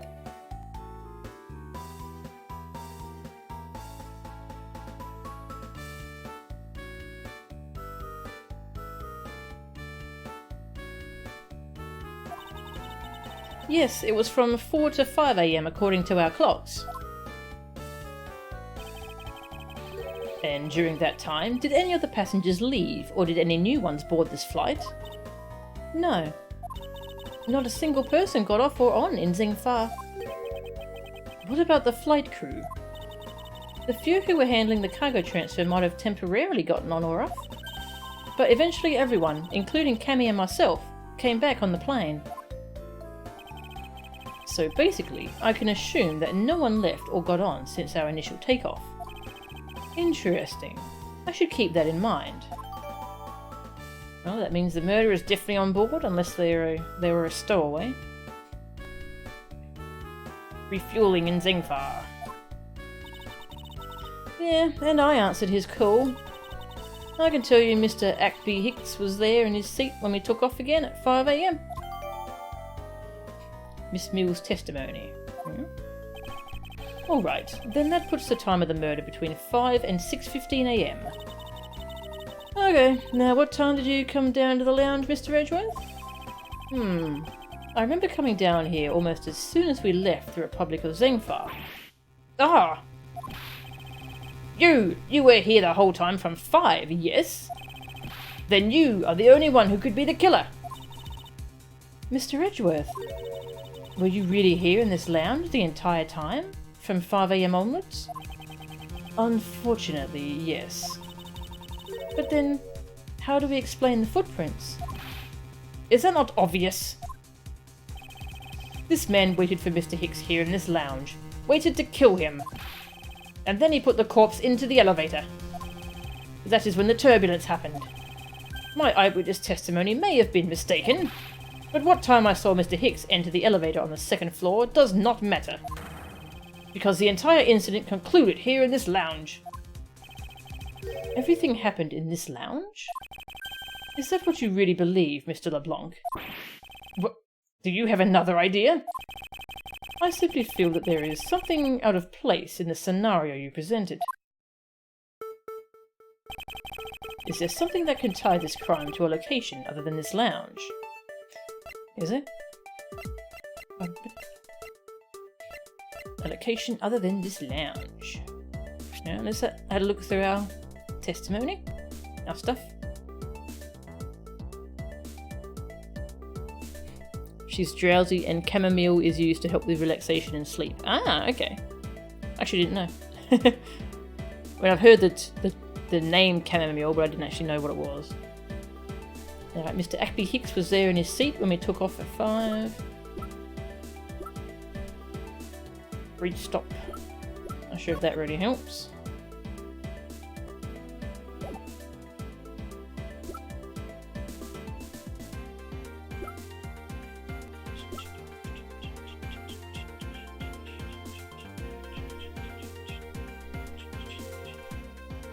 Alright, well this makes sense that it... we're going to try and tie it to the shop. Is the shop considered part of the lounge? Okay. But, maybe it's my badge? I don't need to hear your wild desperation stories. Grasping for weeds, I think is how you say it, yes? I didn't mean to pull that piece out. It was a simple slip of the hand, I assure you. Alright, yeah, we'll try tying it to the gift shop. The murder weapon. This little piggy bank is sold at the in-flight shop. It is sold there and only there, and is not displayed here in this lounge. How, then, did it find its way here? Don't you find that a tiny bit suspicious? Such a trivial point. It only means you prepared it, taking it from the shop first before coming here. It doesn't prove you're innocent at all. Is there no way to win with this man? Nope. If I may... What is it? You see? Well, it's just as Mr. Edgeworth says. Oh? And why do you know this so well? Well, it's just that... that piggy bank was there in the shop. I saw it with my own eyes. And when was this? It was maybe around 5:40 AM? Isn't that just before we hit that patch of turbulence? That's right. You were in the shop just before the turbulence? Yes, I was. Maybe it was you.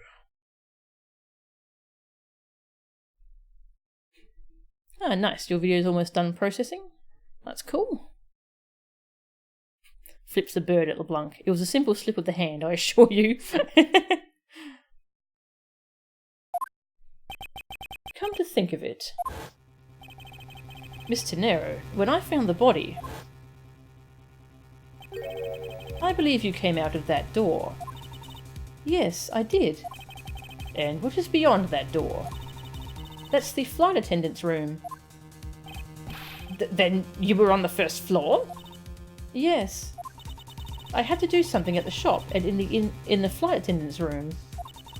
So I went to the shop first, and then to the flight attendant's room. Are you saying you passed by me at some point? Yes. You seemed really into the issue of Sky magazine you were reading at the time. I don't suppose you noticed me walking by? I vaguely recall someone walking by, but I didn't take notice of who it was. Anyway, the piggy bank was definitely there at the shop when I went there. Why did you go to the shop in the first place? I went there for a work-related matter. She's not answering us properly. You like Rhoda. Honestly, you like all the characters in this case. Even LeBlanc, who does a good job of being an unlikable blowhard. He's very hateable, isn't he? Work, you say? Yes, the upkeep of the shop is also one of my responsibilities. Why did you not say anything about that until now is what I want to know. In any case, I believe it's clear that the shop needs to be investigated as well. Shall we head over there then? Oh, okay. I thought it was going to be him again. What is it now? Are you forgetting something, Miss Rhoda? Don't you need the captain's permission to check the shop? No, I haven't forgotten. But I have already asked him for permission to search the entire plane. So I think we're alright. I think she's just carrying a teddy bear around. Huh? That's weird. What is? Well, I just talked to the captain, see? And he said that he didn't give you permission to do anything like that at all. What is the meaning of this, Miss Tenero?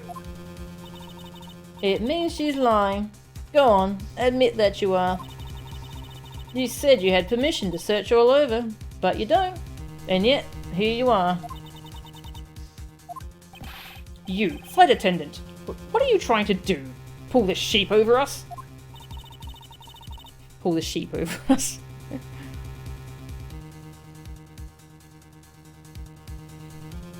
Edgeworth was engrossed in the Steel Samurai comics in Spy magazine.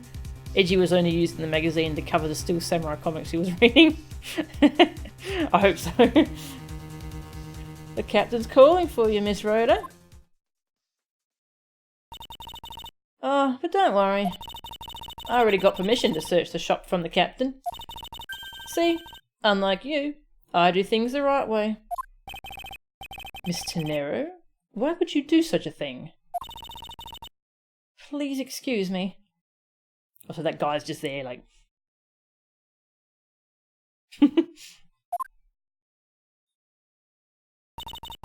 Looks like I get to be in charge now. Please go back to your seat, Mr. LeBlanc. Now then, Mr. Edgeworth. If you would follow me, I will be your guide from now on. There's something about Miss Tenero that has piqued my curiosity. But right now, investigating the in-flight shop is my top priority. Oh, we don't have a partner button. No, he hasn't gone back to his seat. Oh, I am really mad. You had better hurry and bring to me some evidence. If you could wait just a little longer while we look into the shop. Don't number the birds before they are born. Don't number the... what? I have no idea what he's trying to say. Don't count your chickens before they hatch, perhaps? All I ask of you is your patience and cooperation. No, she's fallen asleep again. Miss Meal, about investigating the in-flight shop. You're of no use to me asleep. Wake up. Oh, huh? What's up? I need you to come with me so I can search the shop. Go on ahead without me. I'll catch up with you later. How has this woman not been fired yet? Good question. I need to pitch Capcom to mocap me for AA7. Dante's OP weapon in DMC6 is dropping sheeps on demons. That would be good.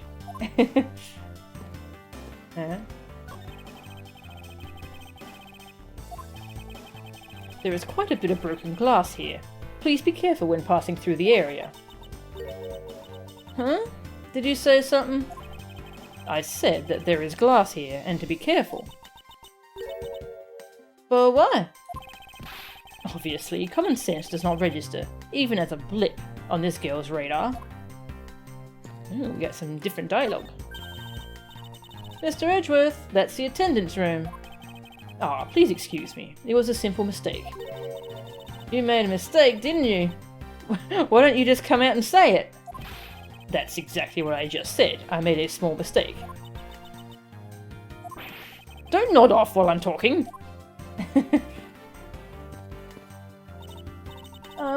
Weren't we going to go to the in-flight shop? Oh, of course. I still fully intend to. Okay. Well, the shop is over there. Don't forget now. A piano.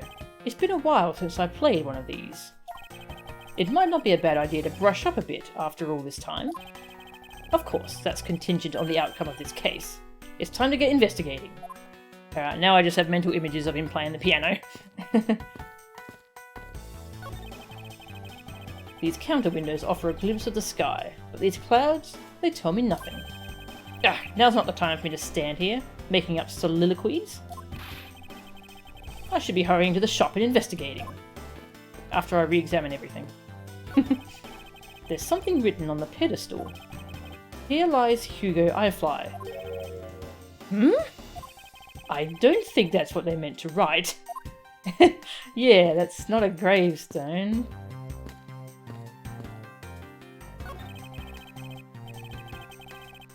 This toppled over chair. It's another victim of the turbulence. There's something written on the back. In honour of Rocker Powell's Day? I have the distinct impression that this chair has nothing to do with this case. Glasses and candles thrown into disarray by the turbulence. Seeing this reminds me of the ferocity of that last patch. And of... No, I can't do this anymore. I've overcome that already. I won't let past traumas control me for the rest of my life. Considering which way these prints are pointed, it's likely the killer went into the shop. I should really make my way over there now. Patience, Edgy. Patience. A pity that a bronze statue knows not when good drink has been spilt at its feet. Odd. Compared to the one on the left, this statue appears to be slouching a little. It must be the altitude. Yes, that's it.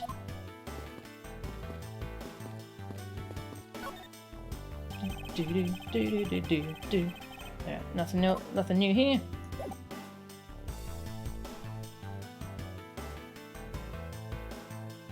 Wouldn't all these fixtures and fittings make the plane super heavy? Yeah, I don't think it's smart to have a grand piano on a plane. This music's good. Edgeworth says he can play the piano to sound impressive and classy, but in reality he's actually not that good. Yeah, I can play piano. Like 2 songs. Edgy only plays Nick's feelings. Yeah. Oh, she actually followed us. March 12, 8:32 AM. First floor in-flight shop. So, this is the in-flight shop. It's quite a mess in here. You think? Guess I'll have to clean things up then. Hold on! You can't clean up a potential crime scene! Oh, thank goodness. I hate cleaning so much. I mustn't rush things here. I must remain cool, calm, and collected. Because this piggy bank was left at the crime scene. Murder weapon Eyefly. Okay, we got that one back. There is a very good chance that the killer had paid this place a visit. Ding ding ding! Investigation time! Woo! Check out these gaudy coloured suitcases. What are these? Oh, those are a company's completely original line of suitcases. They're practically flying out the door. That's how popular they are. You should buy one and see how you like it. You won't regret it. Perhaps that's how things work on this flight, but in the real world you try, then buy. No way! By the way, it doesn't really matter. True. Either way, why would anyone buy a suitcase after they've boarded the plane? Yeah. Anyway, see that? Just look at all the Mr. Eyefly heads painted on there. Cute company mascot, isn't he? They're all painted on with a lot of care. Doesn't he look like he's about to jump out at you? It is certainly making something jump inside my stomach. Huh? Oh, I guess there's no fooling your refined tastes. You look like you really wanted to get one. And I thought I was going to finally make my first sale, but you saw right through it. Glad that's done though. Never make me try to give you a sales pitch ever again, okay? But I never showed any interest in it to begin with.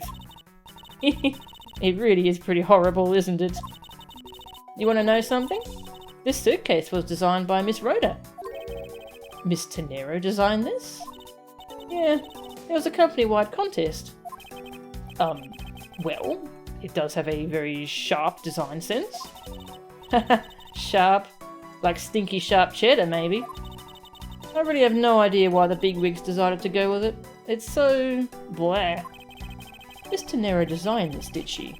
It's definitely not what I would have expected. Ah! What? You okay?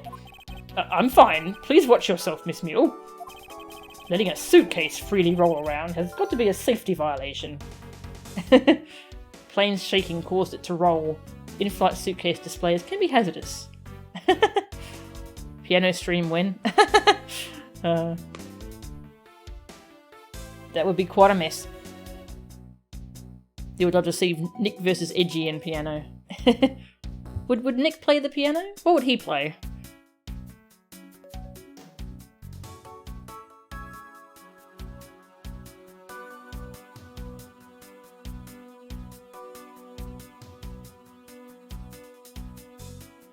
Okay. Yeah, I'll put it back. Well, it looked like we could inspect that scene, but I don't think we can. Suitcase is designed by Miss Tenero. That's one sharp design. I don't know much about this shop, but you can still ask me about whatever. So, what do you think about what has happened regarding this case? I don't know. I guess I think you're the killer though, Mr. Edgeworth. I can assure you that I'm here in this shop to prove just the opposite. Oh, Jesus. Oh, yeah. But it was me that got you the permission to look around. You know? So don't forget that, okay? How am I supposed to thank you properly if you insist on falling asleep? Well, you know what would really show you thanks? You see that item for sale over there? Sorry, but you're going to have to make do with my words of appreciation. Check out my badge. Oh, I'd love to have this piece of jewellery. Can I have it? No, you may not. This is a prosecutor's badge. Hooey. Then why did you show it to me? I wanted to prove to you that I really am a prosecutor. And that it's not possible for a prosecutor like me to commit such a crime as... I see that I'm just wasting my time with Cousin Hare here. Nice.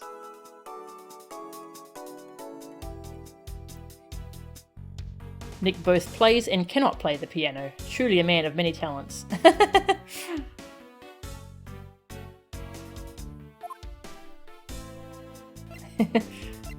What else can we show her?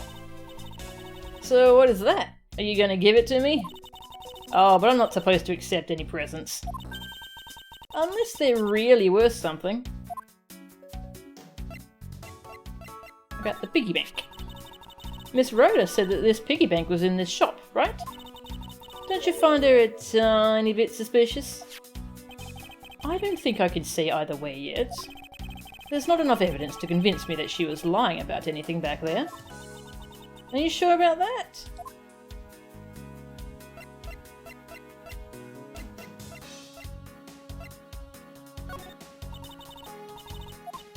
No, I don't think there's anything else to show her. Just a few things. Aha! Like I said earlier, I was the one answering people's calls while we were refueling in Zengfar.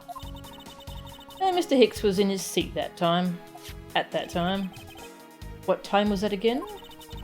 He called it around 5 AM. You were at your seat around then too, you know. I do recall people calling for service at around that time. Even if this turns out to be a waste of time, I must stand firm. I just know that there is a vital clue or two awaiting me here in this shop. Sky Magazine. No? Okay. Thought she might say something about the movie. Cell phone. Have you seen a cell phone? No? Okay.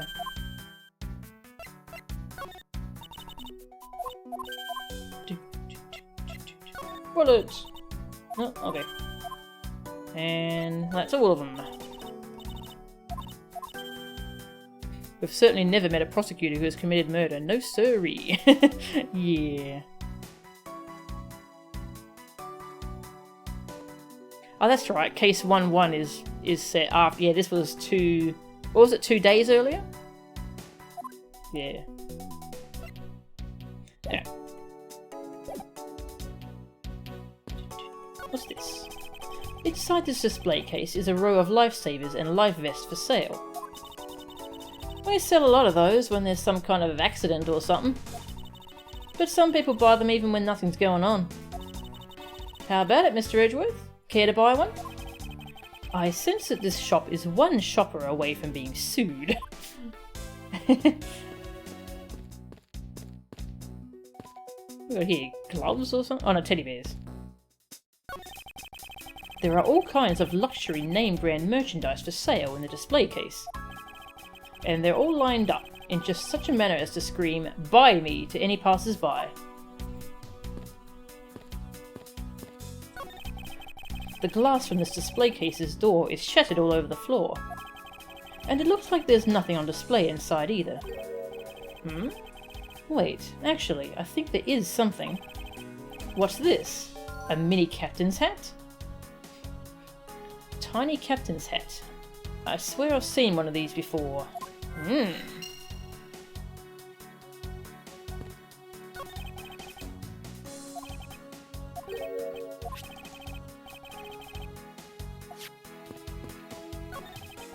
There is a wide selection of souvenirs for sale in these display cases.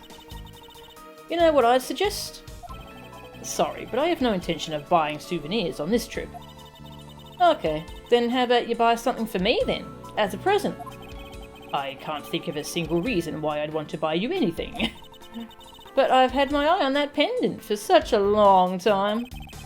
Try paying some attention to me when I ask you something, and then we'll talk. Yeah. Logic. Hey Dashiku, welcome. Von Karma, Goddo, Portsman. Prosecutors in this series have quite the killing record. Yeah, they do, don't they?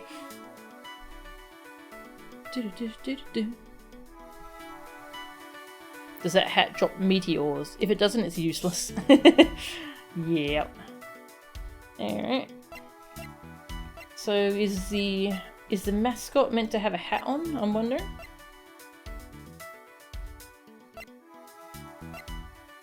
Hang on.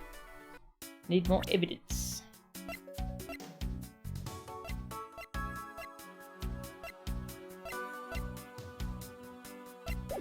Let's look at these suitcases, if it'll let me. No? Okay.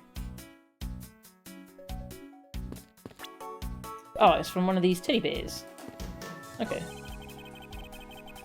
Stuffed toys, just like the one Miss Meal is holding, are on display here. They're relatively cheap, which explains why they're displayed so haphazardly. How about it, Mr. Edgeworth? You know you want one too. They're great for when you're stressed.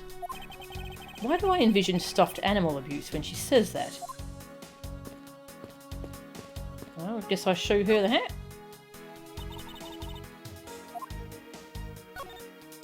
Is it in my evidence though? No, it's not.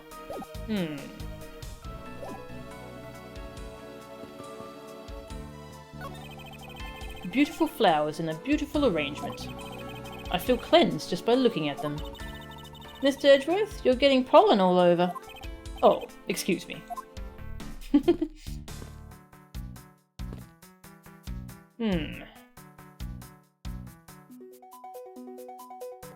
What does the hat have to do with... And I assume this was where the piggy bank was stolen from. And what's this on the floor? I want to look at it, but it won't really let me. No.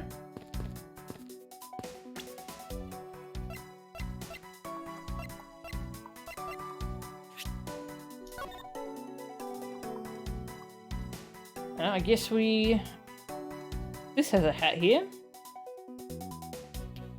What do we do with that?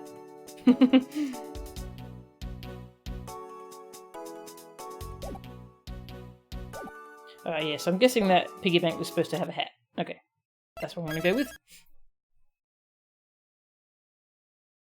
The suitcase hit and run Hicks. hit and ran Hicks, sorry. Yeah. Alright, so I'll connect those two. Load. This is still only part 1 of this. There's going to be a part 2, apparently. So it said this is the beginning. Logic. Captain's hat. And the murder weapon.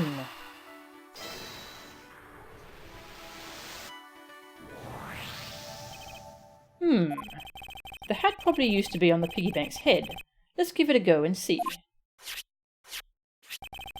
I believe this piggy bank was forcibly removed from this display case. Does this mean that the killer broke the glass to get at it? Arrgh. Now it's got a little hat on. Really? Don't tell me you don't know what things go where in this shop. Well, I don't. Miss Rhoda's in charge of this place.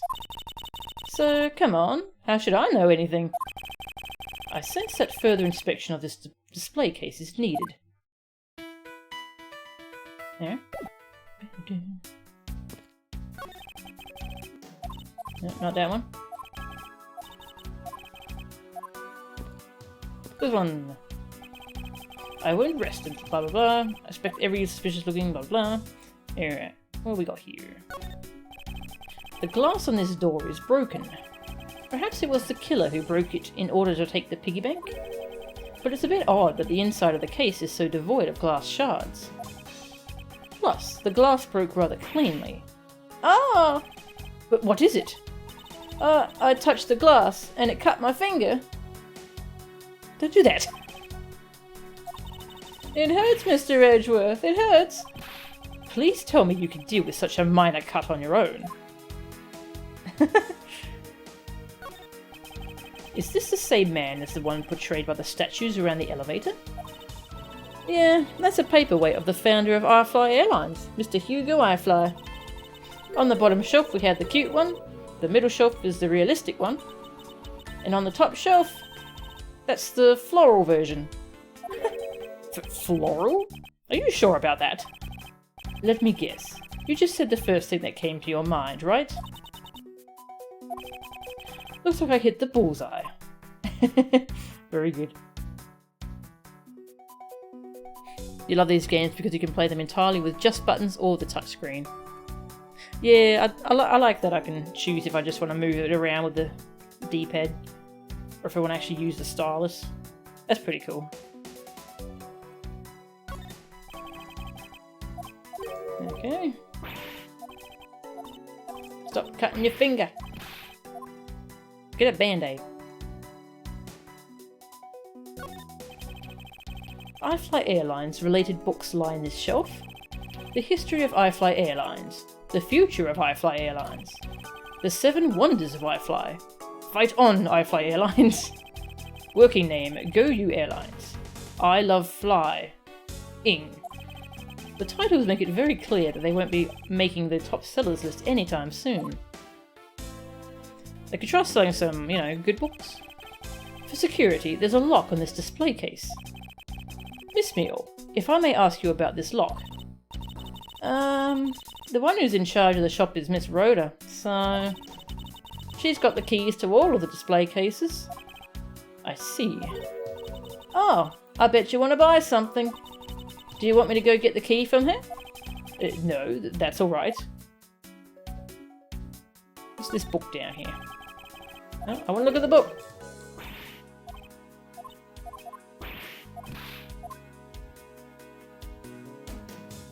Alright, don't think I can inspect those. Okay, what can we deduce with? What do we got?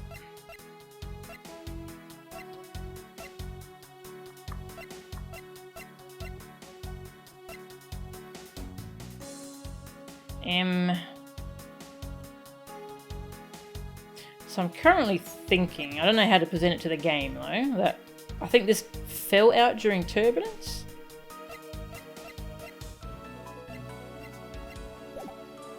Okay, hang on, I think we go into logic. The logic button. Nah.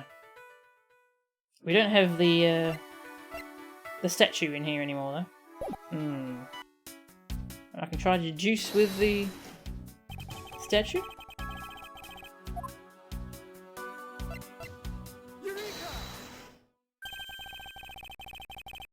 There is definitely something very unusual about this. About what? If the killer had broken the glass to get at the Mr. iFly bank, there should be shards of glass inside the case itself. Ah, I see. Yeah, I guess it'd be like that. However, there's not a single piece of glass inside the display case. Nope. No, there isn't. Which means that the glass was broken from the inside out. The piggy bank must have fallen over from the turbulence, and right through the glass. Yeah, that's for sure. There's so much glass all over the floor. I'm willing to bet that this hat was knocked off its head at that time too. Eh? That's nice. Which leads me to believe that the killer took the Mr. iFly from here after the turbulence. Okay. Okay. Seriously, she should see a doctor about that, because that's an actual medical condition. Take your power naps on your own time, Miss Mule, and listen when I'm talking. Huh? But the murder occurred before the turbulence, which rules this piggy bank out as the murder weapon. So, you mean the bank's not the real murder weapon? It's a fake? Yes, at this point, that is a very real possibility. But then, what if the killer went to take Mr. iFly? They broke the glass by accident. The display case is locked, so that's highly unlikely. Yeah, but there's one person who could have. Oh? And who would that be? Miss Rhoda, of course. I mean, she's the one in charge of this place, so she has the keys to everything. Miss Rhoda Tenero, huh? Okay. This plane is horrendously hazardous in a turbulence. Yeah.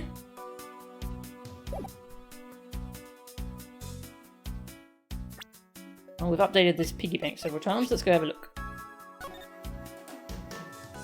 Check out my hat. The hat on its head was found inside a display case in the in-flight shop. I wonder if that fact has any bearing on this case. Probably not. Definitely not.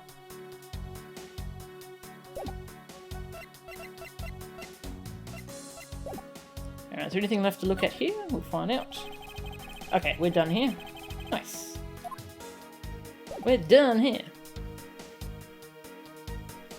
Narcolepsy is one of those conditions that is played for gags, but it's actually very serious in real life. Yeah, actually I had a boss. I worked for someone who had narcolepsy. Yeah. And he got a, I think it's like a wristband or something that he wears that solved it, so that was pretty good.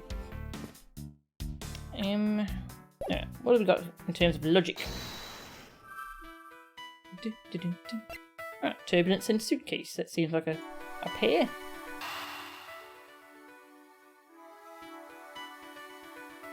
Or maybe the glasses were... Were the glasses still on his face, or... I think they were, weren't they? Yeah.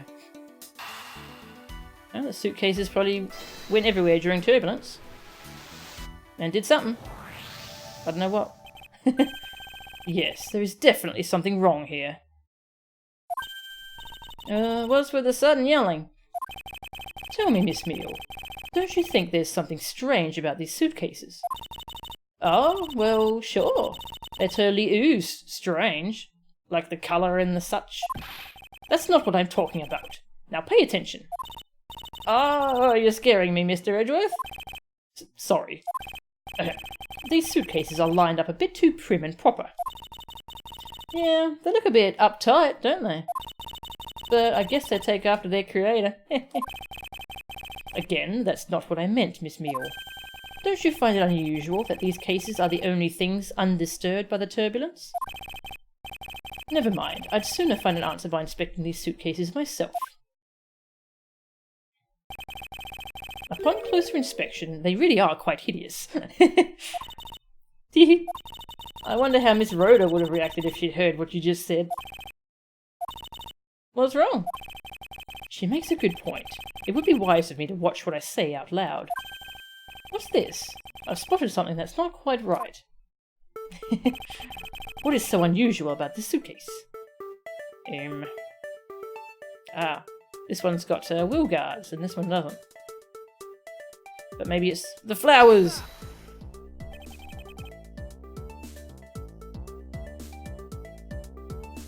A wristband, how does that help? Whenever he falls asleep, a spike comes out and jabs him awake. Ow! Yeah, I think it's like something to do with a magnetic pulse or something. It does something anyway.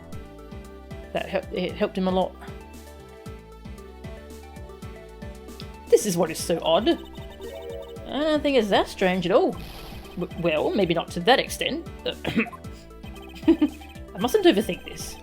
I should let the answer come to me. Right, so what are we looking at? Is it the suitcase that doesn't have the guard, or that this one does? I shoot, it's the one that doesn't. Maybe something was put in there.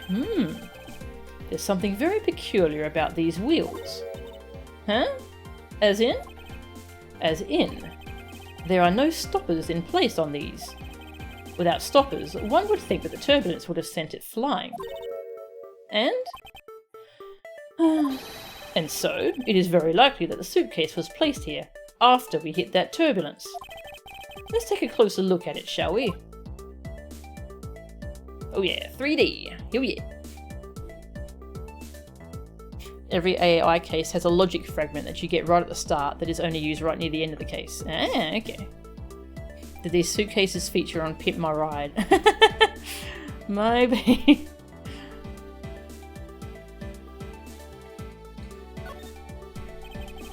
This was apparently designed by Miss Tenero herself. The design has a certain je ne sais quoi about it. Yes, perhaps that is the best way to put it. What does that phrase actually mean, anyway? This was apparently designed by Miss Tenero. Oh, yeah, blah blah blah, same thing. What's this? Oh yeah, that's a tag. A $1,200 price tag.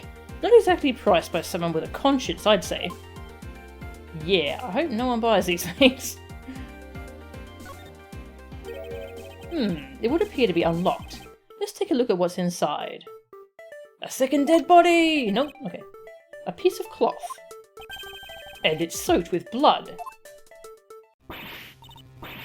Ah! It's blood!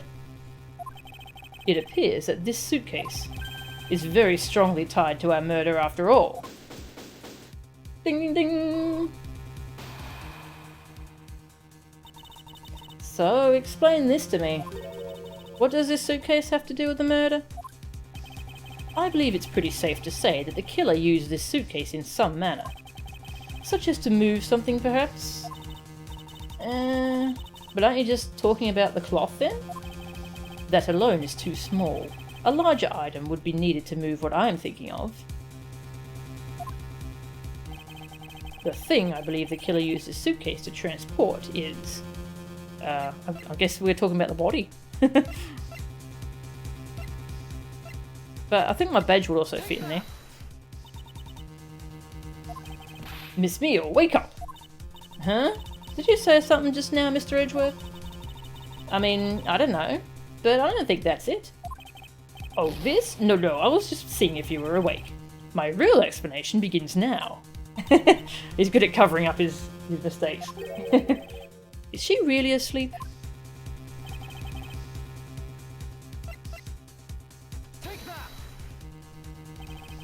Something that would fit inside a suitcase that is also covered in blood. Sounds like a dead body, doesn't it? I fly suitcase. Nice. It means that it can't be described, but doesn't really have a negative connotation. Okay. Je ne sais quoi. It's fun to say too, if I'm saying it right. To be fair, you'd never lose a suitcase like that on the conveyor belt when you land. Yeah, that's a good point, Panicking. That's a good point. Bloody cloth data jotted down in your organizer. Yeah. But... in light of this, I'd say that Mr. Hicks was moved into the elevator from someplace else. Which means that the murder was committed in an entirely different location. So you're saying that after moving the body into the elevator, the killer brought the suitcase in here and just left it? Exactly. What is it? Nothing. Just that... I was thinking about what Miss Rhoda said about coming here for something. It's gonna be her, isn't it? Excuse me, Mr. Edgeworth? Yeah. I wanted to give you a bit more time, but I'm afraid I wasn't able to convince the captain. I'm very sorry, Mr. Edgeworth, but the captain feels that he has allowed you ample time. He says that he'd appreciate it if you could wrap it up here and return to your seat. I understand his sentiments. However, if I'm not allowed to complete my investigation, the crime scene may become contaminated by the time we land. If I must stop, then I insist I be allowed to oversee the preservation of the two sites. Under your supervision, of course. If that's your only condition, then I believe we can accommodate your wishes. I'm here to assist you in any way that I can, Mr. Edgeworth. Sounds like fun. We can camp out and watch over everything together. I've found proof that the real crime scene was not in the lounge, and I have enough evidence to prove myself to be innocent of any wrongdoing. And yet, regarding what Miss Meal reminded me about Miss Tenero, I can't allow my investigation to end here. The truth must come to light. To be continued. Nice. Save. Alright, we'll see if that's the halfway point, or... see how long this case is. Alright, I will take a break, because it's probably cat feeding time, isn't it? Oh yeah, it's cat feeding time. Time to feed that cat. And I need some more water as well.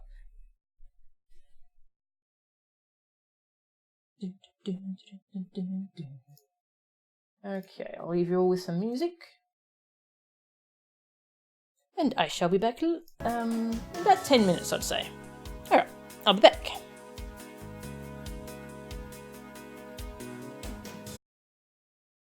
Alright, I'm back. Hi everyone. Ow. Welcome back, Tag. Yeah, that's a pretty good sum up of what happened in the shop. And we finished the first segment of this case, and it ended with the captain deciding we were done investigating. But it seems we've cast enough doubt on us being the suspect that we're allowed to continue the investigation now that we're on the ground. That's kind of cool. Is that sow? Oh, yuck. Ew. Yes, it is. Ew. That guy. Ew.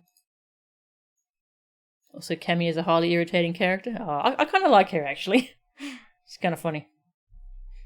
Yeah. Yes, that's what's happened. What was I going to say? There was something... oh, yeah, I was going to say to Panicking that it says 3 months. I think that's because, like, it goes, like, 1 month at a time as you sub. So, like, you've been subbed for 2 months before now, and now it's added, like, 1 month since you just resubbed. And then, like, as the months pass, it'll go up to 4, 5, 6, 7, 8. Yeah. So I think that's why it does that. I haven't subbed to anyone there's like a block like that before, so I wasn't sure how it worked. Also, are you on PC panicking? Because depending on what platform you're on, if you refresh, you might end up with like a little block in the Twitch chat that you can use to make an alert trigger. You're new to Twitch, you don't know how this shenanigans works. Yes, some of it's still confusing to me too. Don't worry. It's not a very transparent system. You subbed on the PC on your phone now. Okay. Next time you go in chat on the PC, there might be like a block where you can enter an alert, enter a message and then click to force an alert to pop up. That might happen.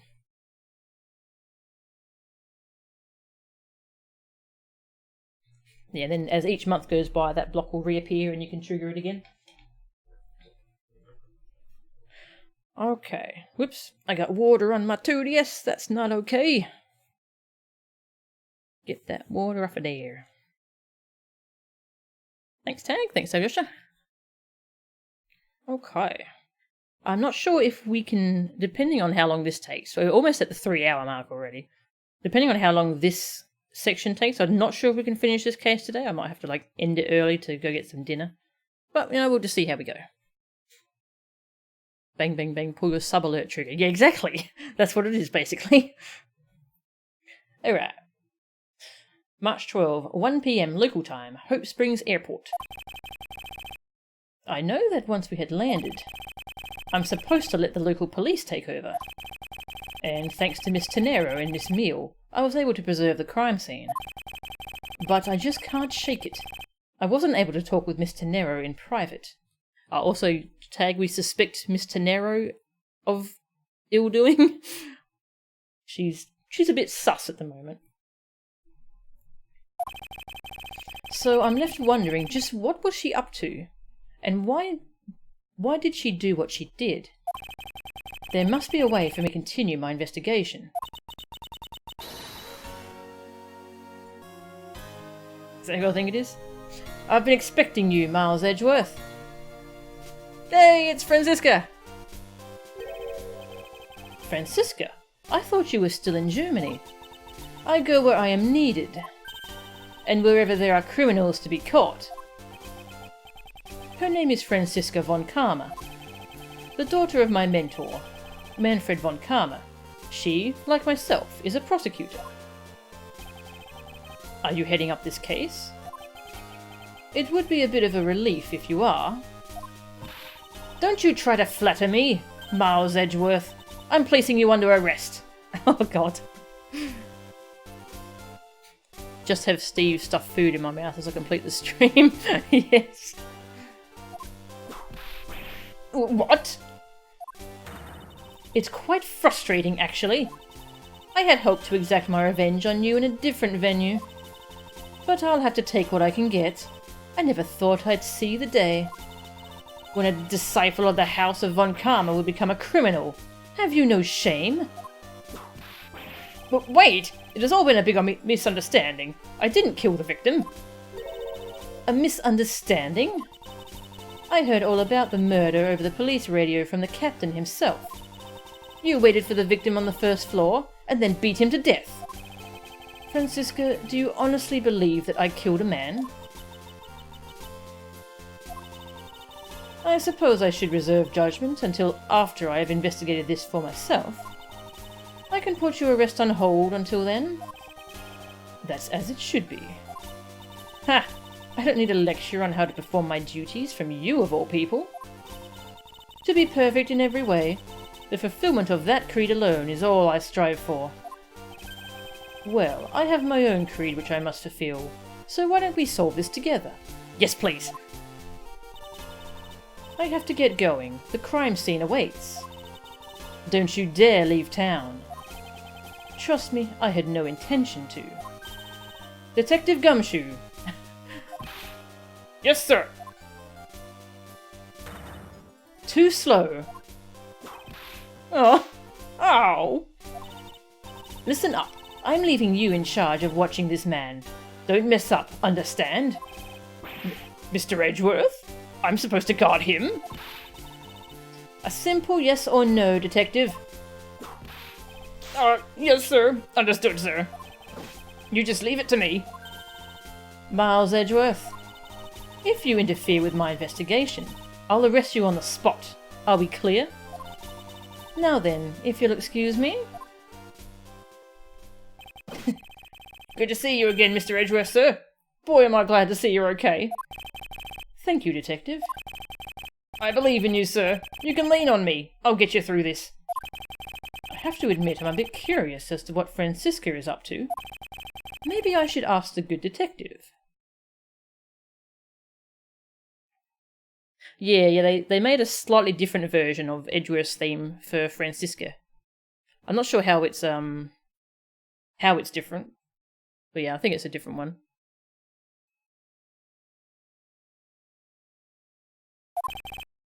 Very well. In that case, I have a few questions for you. Yeah, gumshoe sling. Bum, bum, bum, bum. So, how is the initial investigation going? We just shipped the body off to the coroner's office. And we're taking statements now, sir. That sounds like Francisca. She was always good at quick responses to a case. I'd say she was, a little too quick, sir. Oh? How so? I rushed on over as soon as I got word of the affair, sir. But somehow, when I got here, Miss Von Karma was already here, barking out orders at everyone. It was kind of creepy, as though she knew there had been a murder or something. It had come in advance to await your flight's arrival. That is sort of odd. She did show up rather quickly, and out of the blue. Plus, I still don't know why she's here in America. There must be some backstory to all of this. Dun, dun. Miss Von Karma just kind of popped up at the prosecutor's office about a week ago, sir. Something about chasing down leads related to a certain incident. No details? It's kind of top secret, so she can't talk about it, even with me, sir. Knowing her, the only type of talking she likes to do is with her whip. Plus, I doubt the top secret part was what stopped her from talking to you, Detective. Although, I wonder if her case has anything to do with mine. Anyway, that's about all the info I have, sir. We should find out more as we investigate. Yes, it is high time to resume my investigation. Starting with talking to the people involved in this case afresh. Hey, we got Gummy back. Lunchland. Not bad. I guess it's gotten big enough to warrant its own branch shops. Oh, I've always wanted to give their steak lunch a try. Which one should I go with? I recommend our airport special, World Flags lunchboxes, only available for a limited time. We have a variety of lunchboxes made up to look like different countries' flags.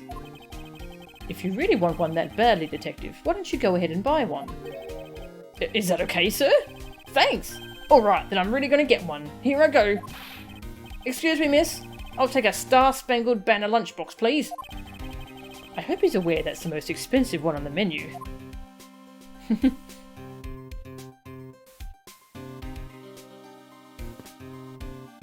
Badge him. Good idea. I nearly forgot to do that. Yes, sir. Badge. Hey, Mr. Edgeworth, I think something just fell out of your pocket. What are you... Yerk. So, did something fall out or not? I didn't, get a good look, sir. It doesn't concern you, so don't worry about it. My prosecutor's badge of all things. Gumshoe must never know that I dropped it. We dropped the badge while trying to badge him. Detective Gumshoe, this is... Oh, is that for me? Oh, you shouldn't have, sir. But I'll gladly take anything you want to give to me. Hands off, Detective. This item is related to the case. So, what about it did you want to ask me about? Forget I asked, Detective.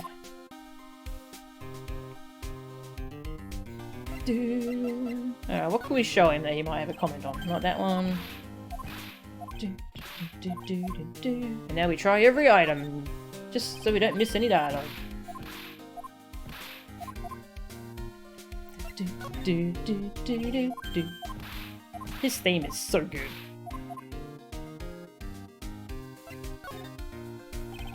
Never did find the cell phone. I assume we'll find it in this chapter. What is this? This raccoon-looking thing? It's not a raccoon, it's the mascot of iFly Airlines. His name is Mr. iFly, and apparently he's supposed to be a monkey. Oh, I'm feeling some inspiration coming on. I'm going to make a piggy bank out of the police mascot, the Blue Badger. Then, whenever there's any loose change lying around the precinct, it can go in there. Sure, sounds great. As long as it isn't any of my money. Blue Badger, piggy bank. Yeah, does Angel Star actually own, that business? The Lunchland? Wasn't sure if she just worked for that business or if she actually owned it. It is cool to get a reference there, though. Not that one. Blue Badger is supremely cursed. Haven't actually looked at these two. Oh, I did look at the suitcase. Bloody cloth. Found inside the suitcase. Its beautiful pattern has been soiled by blood.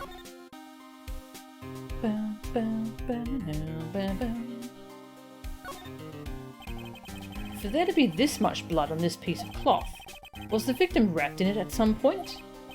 There's something very familiar about this fabric pattern. That fabric pattern reminds me of a jerk. A butt face, if you will.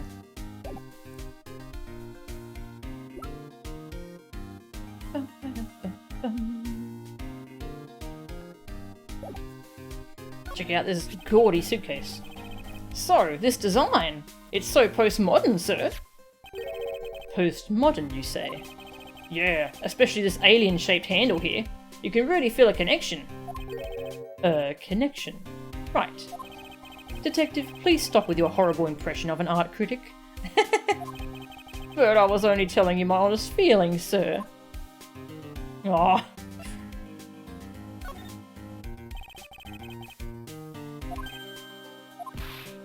Nothing to say about that. I think we've shown him everything now. I'll just check the testimony. Alright. Do do do do do. Do do do do do do.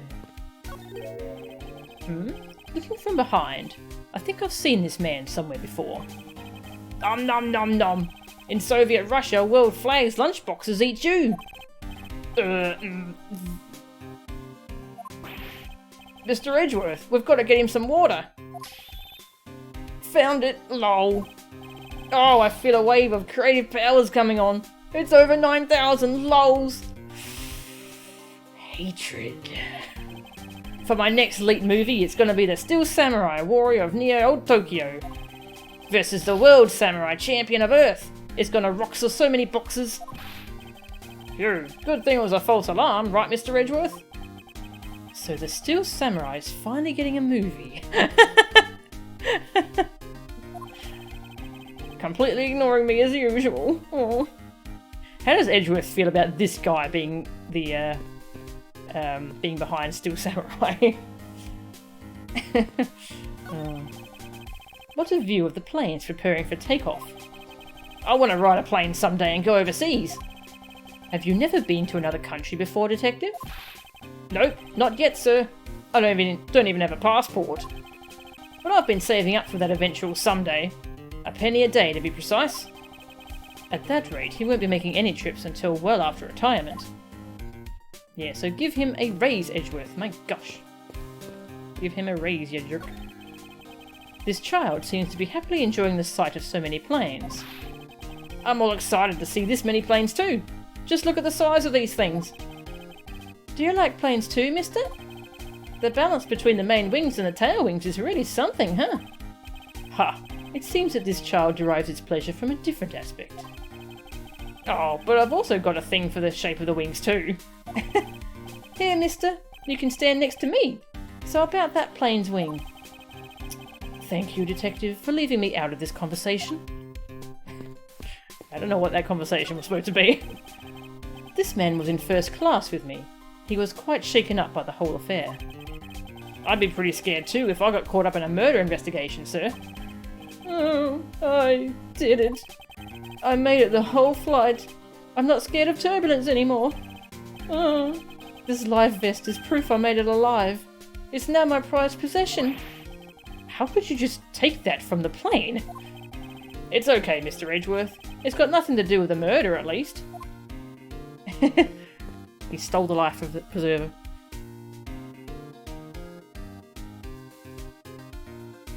I mean, that's true, panicking. That is an improvement to his character, sadly enough. Yeah. Oh yeah, that's right. People had to buy life vests, didn't they? 1:37 p.m. Second floor, first class. So you must be the captain. Why, yes I am. And who might you be? I am the prodigy prosecutor, Franziska von Karma, and I have a few questions for you. Ah, don't you dare, Captain. Getting friendly with another woman. I'll never forgive you if you do. What are you talking about? I only have eyes for you, my dear Cammy.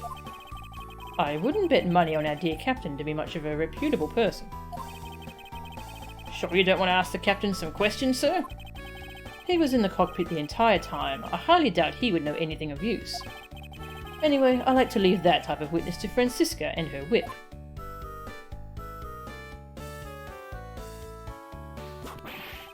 Ah! Just shrugs and moves on. Oh god, that guy again. 1:40 p.m. Now see here! Ah! Sorry, I'm sorry! How long do you intend to hold me? It is impossible for me to be the criminal, I told you! Mr. LeBlanc? Oh, it is you! Tell this man to stop stopping me from going. Time is money. I don't have even 1 second of wasteful time to spend.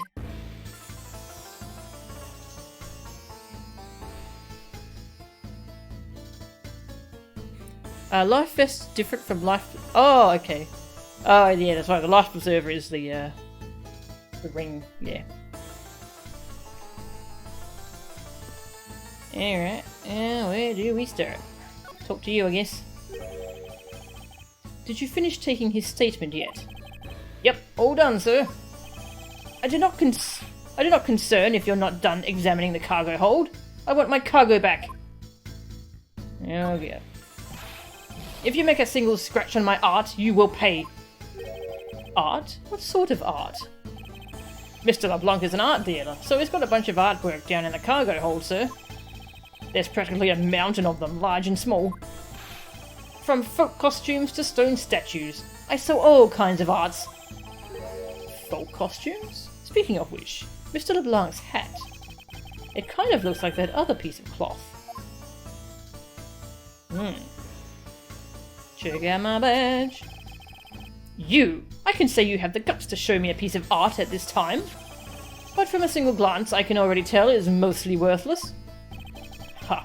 This is much more value as a piece of non-art, I assure you. You look like you have something to say. Perhaps you are thinking, like casting pearls before swine? He actually hit the nail on the head for once. Hey, what do you think of this cloth? Mr. LeBlanc, can you please take a look at this for me?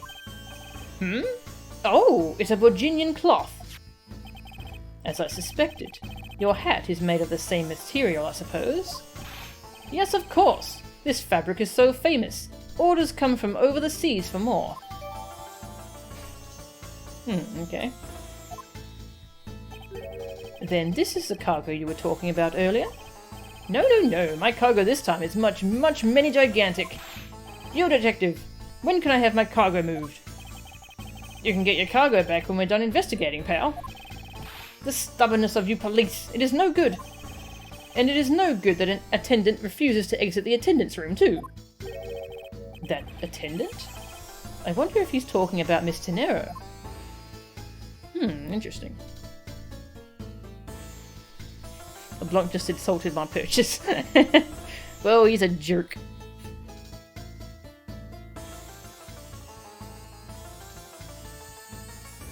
LeBlanc's vest looks like he's covered in bloody bullet holes. Wow, yeah, it does, doesn't it?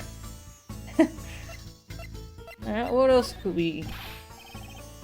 What is it? Do you have some use for me? You seem not to understand. I have no time to waste. Let me put it another way. Le temps sieste l'agent. There, maybe another language will get through your head. I don't know how to pronounce that, sorry. I understood you perfectly fine in English. Ah. What did you mean by that attendant, Mr. LeBlanc? She was taken into the attendance room for her interview. And then they still have not come out.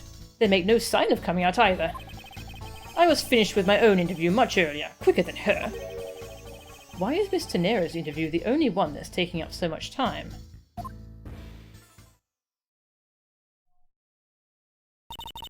Miles Edgeworth, you were given free rein to examine the plane, weren't you? Yes, I was able to obtain the cooperation of the flight attendants. Speaking of attendants, I'd like to speak with Miss Tenero. I wonder if you might grant me permission to enter the flight attendant's room.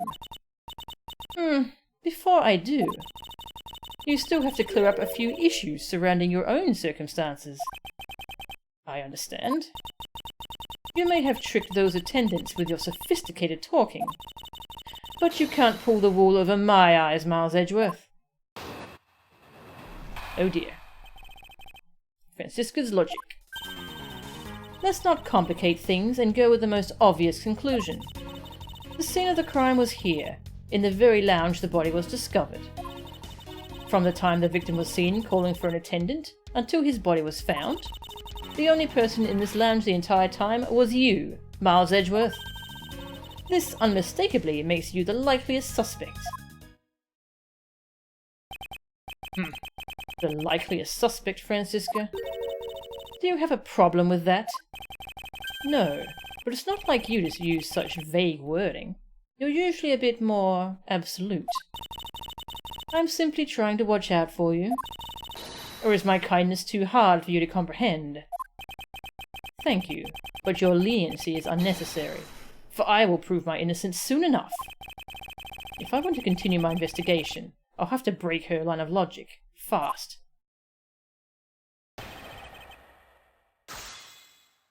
We'll probably get a different game over thing here, won't we? That might have been French for something like time is money. Time it is silver, maybe. Ah, okay. That's cool. Let's not complicate things and go with the most obvious conclusion. Don't you think you're being a bit rash by simply declaring me the culprit? I like my affairs to be simple and perfect. I'll show you the meaning of both when I finish this whole thing within 3 minutes. Hey, you say that like you're cooking a pack of instant noodles. 3. I won't allow even 3 seconds of useless testimony to be uttered in my presence. I see she hasn't changed a bit. But I won't allow her to send me to prison so easily. The scene of the crime was here, in the very lounge the body was discovered. So tell me, Francisca, do you know all there is to know about the crime scene? I know all that I need to know in order to arrest you. And nothing more. Are you saying there is more I need to know? Ah! Well, why did you whip me, sir? Sorry, Scruffy, my hand must have slipped. It would appear that Francisca doesn't have all the facts of this case yet. From the time the victim was seen calling for an attendant until his body was found... Hold it. What do you mean by seen? Please stop pretending like you don't know. It's insulting. Obviously, I'm talking about how Mr. Hicks was seen calling for an attendant at 5 AM. And then, from the time after that call until the body was found, the only person in this lounge the entire time was you, Miles Edgeworth. While it's true that I was in the lounge the whole time, that fact alone does not make me the criminal. Ha! We'll see about that at the conclusion of this investigation. However, there is one thing that even you must admit at this time. This unmistakably makes you the likeliest suspect. The likeliest suspect, huh? What a roundabout euphemism. But it would appear that she doesn't yet know about the new evidence that we acquired, and where we acquired it. I'll take care of the gaps in her logic one hole at a time.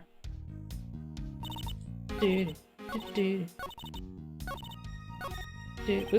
Went too far. Went too far. I want to press that last statement.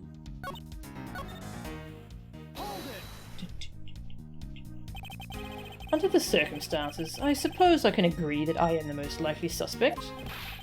But I believe in you, sir. I don't think you did it. Miss Von Karma's got to believe that too, right? I mean, you two are like siblings. Ow! Quiet, Scruffy. Even if we were related by blood, that's no guarantee that he's not a criminal.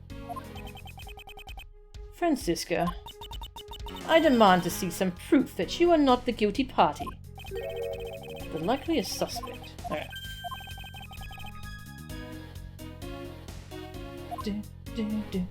Alright. To save the video game. Let's see what the failure dialogue is.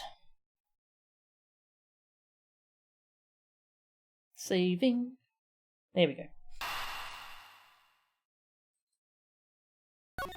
Learn how to punctuate herself without the whip. Yeah, that would be good. And let's check out my badge. It would seem that your logic is not as perfect as you think it is. And what is that supposed to mean? This piece of evidence should show you exactly what I mean. Oh yes, it clearly shows what you're thinking. That you're attempting to buy yourself time. I knew I shouldn't have tried to pull a fast one. Yeah, I want to game over here and see what happens, because this has got to be different. Keep checking out my badge. Francisca, I believe your testimony just now conflicts with this piece of evidence. And I believe that when you use the phrase, I believe, you are anything but certain. Which means that showing me that piece of evidence is just a way to waste time. Ah! She even managed to whip the evidence at the same time. Oh, why did you whip me too, sir? That's one more victim besides myself and the evidence. Poor Gumshoe.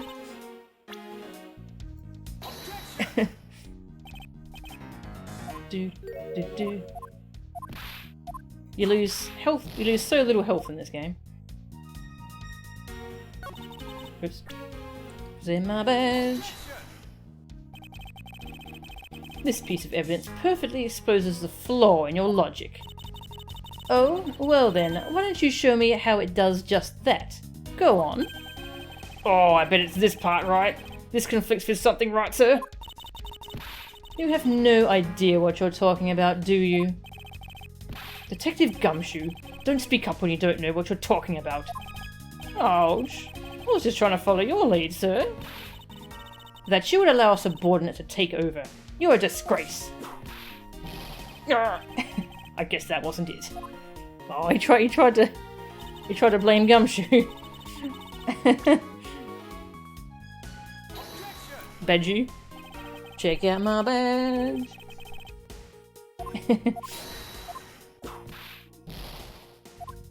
We're getting there. Eventually. Eventually.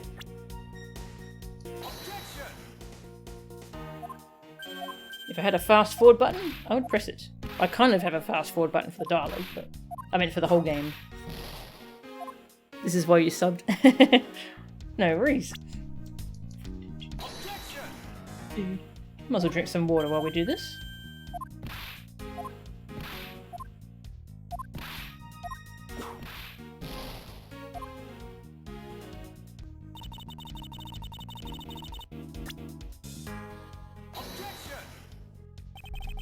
If you keep showing her the badge, eventually she'll come around.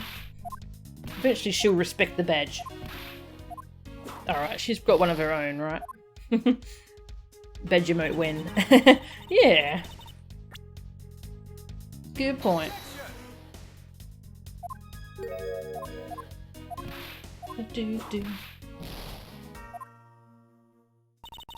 Miles Edgeworth, stop squirming and start acting like an honourable man. But there are still so many things I have yet to prove. You should know better than that, especially as a disciple of Manfred von Karma. So a low-life criminal like me is not worth hearing out, is that it? But Mr. Edgeworth isn't the kill- Ow! I will not allow you to cover for such low-life scum, Scruffy. I was arrested by the police on the spot.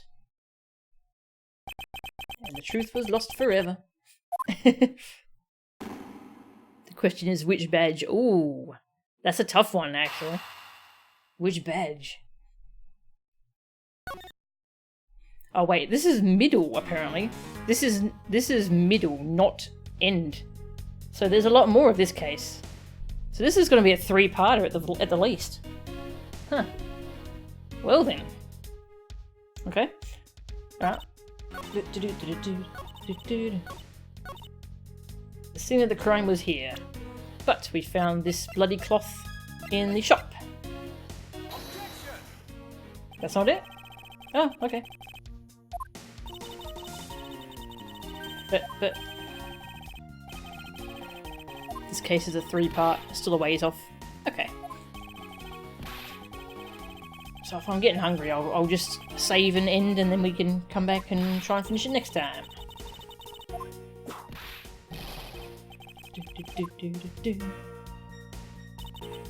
Okay.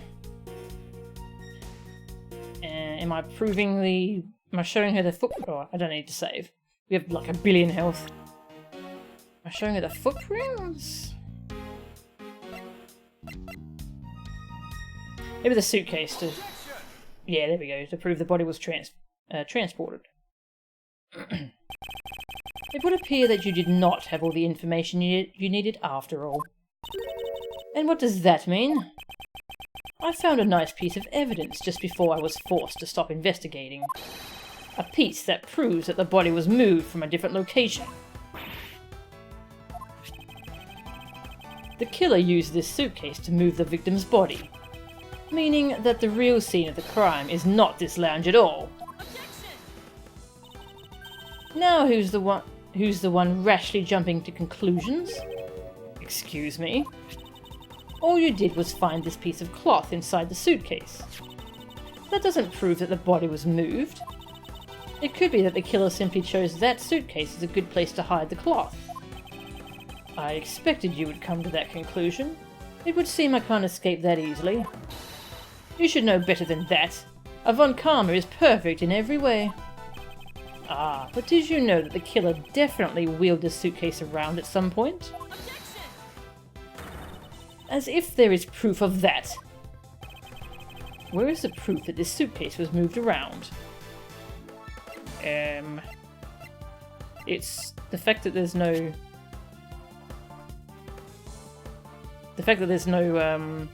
stopper on the wheels. I'm not sure how to prove that, though. Show us something random first. All it takes is one look at this, and you'll have your answer. Indeed, I have my answer now. That you are an ignorant whippersnapper. Whippersnapper? Francisca using the word whippersnapper. That's kind of weird. Also a Magatama emote and a set of spikes emote. Yes. There's so many emotes we could go with. Ah! Or rather that you are the unforgiving whippersnapper. The suitcase ended up in the in-flight shop, but where did it come from? The answer should become clear if I just think about what path the killer took. Alright, so I think we're going with the bloodstain then. That looks like something was dragged, so I guess we're talking about the suitcase? Yeah, I'll try that. Take that! The spilled grape juice in front of the elevator. Yes, and I'd like to draw your attention to this area here. I have to point it out too. Where is the evidence that proves the killer dragged the suitcase through here? It's the wine glass!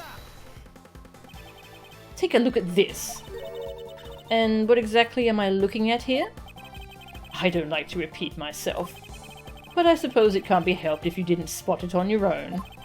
Now then, I'll... Get on with it and tell me the answer already. I wonder if she saw through my blunder. She's been hanging out with Old Bag too much. Yeah, apparently. A psycho lock overlay for when I deny having KFC for dinner. That's a really funny idea. This mark here, wouldn't you say that it looks suspiciously like tracks from two wheels? I suppose. Further, there is also grape juice residue on the wheels of the suitcase. Oh, I didn't know that. This means that the suitcase containing the victim's body definitely passed through here. I suppose this means that the killer did move the victim's body from somewhere else.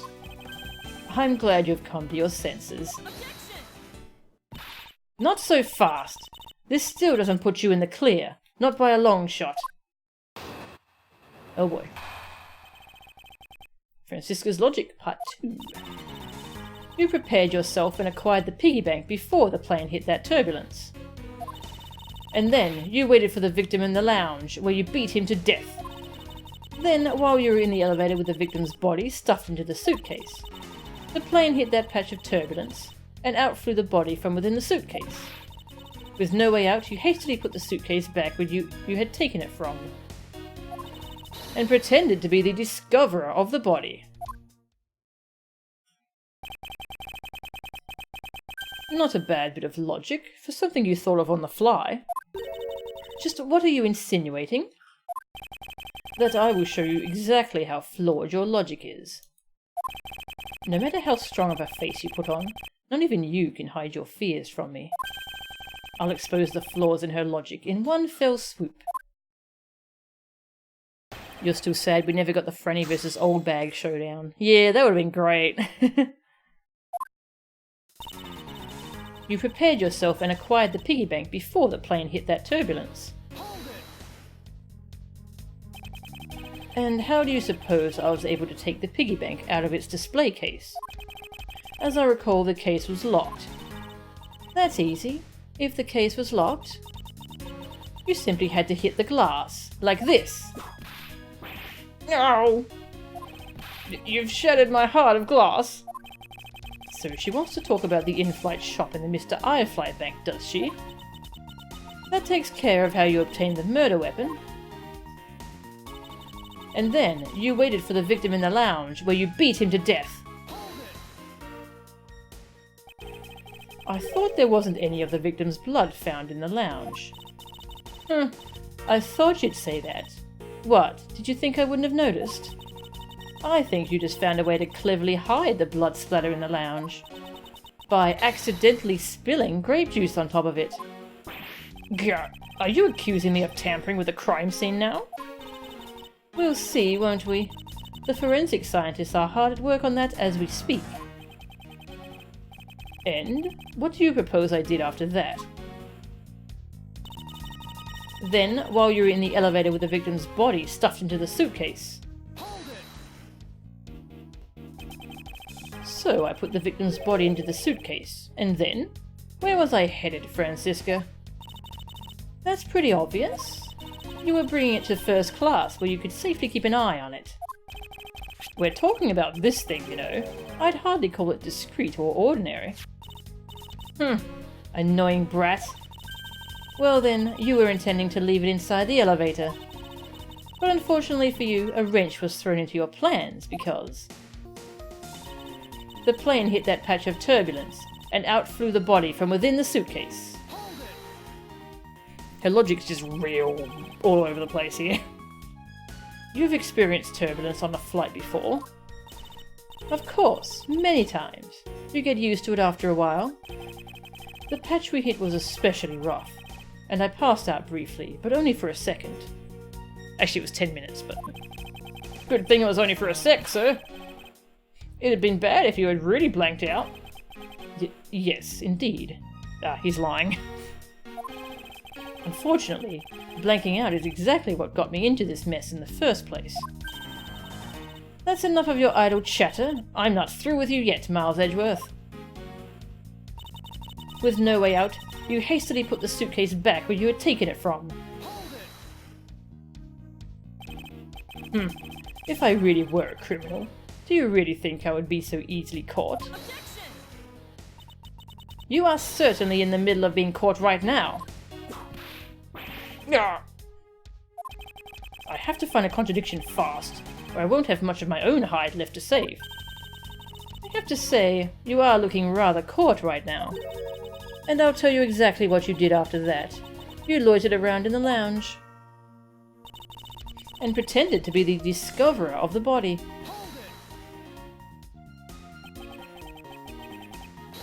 I didn't pretend to be anything. I really was the first to discover the victim's body. A Dahlia reference. Oh, okay. Yeah, I never watched Dahlia, so... I suppose that's true. So then, you're yielding to my statements? Don't be foolish. I still insist that you are the killer, but... in that sense, you really were the first to discover the body to be dead. No matter what I say, she seems dead set on making me out to be the killer. Her logic is reasonably sound. Is it though? Is it? Like, what's the motive, Francisca? And the large majority of it reflects the truth. But there is one point about it that is not quite right. I don't need to save, actually. It's a habit of saving before I present stuff, but I really don't need to. We have so much health. It's, where was the proof that it was taken after the turbulence? Yeah. There we go. Objection! The fact that you took this piece of evidence into account in your testimony is to be commended. Your legal prowess is certainly something to be feared. Evidence and logic, essential tools that those who would stand in a courtroom must learn to master. But what if there was a fake piece of evidence thrown into the mix? A fake? This Mr. I-Fly piggy bank is just such a fake. It is not the real murder weapon. What? The timing of when the bank was taken from the shop is important, and it was taken after the turbulence had occurred. But then, what about the blood on the bank? What do you make of that? I assume it was added after the murder, when the killer fabricated this weapon. Looking at it this way, the killer basically did 3 things after the turbulence. After exiting the elevator, the killer brought the suitcase to the shop and left it there. Then the killer proceeded to pick the bank up from off the floor and took it to fabricate a fake murder weapon by hitting the victim on the head.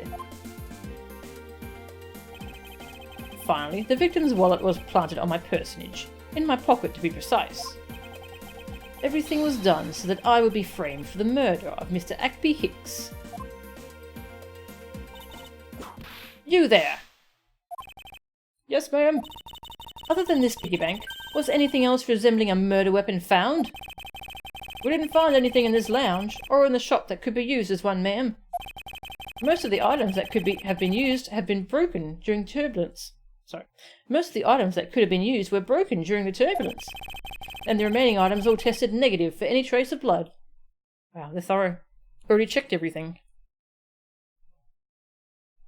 Edgy has so much health he could survive a fall from the flaming dusky bridge into the raging Eagle River in the middle of winter. Francisca has forgotten all of Daddy's lessons on how to use fake evidence. I see. Well, Miles Edgeworth, it appears your stall tactics are at an end. But it's possible that it's just hidden somewhere, sir. Eric! If the criminal had wanted to hide the weapon in a safer place, I'd think the weapon would have been hidden in the same place as the bloody cloth. That's a good point, actually. Exactly what I was thinking. Because the cloth was hidden inside that suitcase, it signals to me that the killer had not prepared a more secure place to hide the evidence. Which means that the real murder weapon is either still on the murderous personage, or is still at the real crime scene. There is one more possibility, and that would be that the piggy bank is in fact the real murder weapon. But didn't we just... Let me finish. The killer took the bank out from the display case before the turbulence by opening the lock on the display case door. And it was at that time that the glass pane in the door was broken. I'd say that's a perfectly reasonable line of thinking, wouldn't you? Let's see. So that means that the killer had the key to the display case. Francisca, the person you're talking about. Not so fast. I'm not finished. The person I'm talking about also committed another sin. She tricked the captain and granted you permission to conduct your investigation. Yes, it is the sin of lying. Speaking of which, I recall that you also wish to speak with her. Yes. Very well, permission granted, but only if I could sit in on your interrogation. Do we understand each other? I have no intention of interrogating her, but you are welcome to accompany me if you so wish.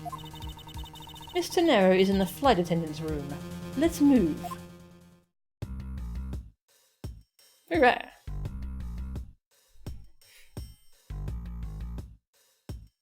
The bottom screen looks like a giant YouTube logo. Yeah, it really did, didn't it? Do we get different dialogue? Ah, they've got a piano on this plane? Hey, do you think I can try it out, sir? I'd think you would know better than to randomly touch things at a crime scene, detective. Besides, I didn't know you knew how to play. Of course I do. I'm practically proficient. Interesting. The things you learn about people on a daily basis. I can get do and re to come out just right, sir. 2 notes does not a proficient pianist make, detective.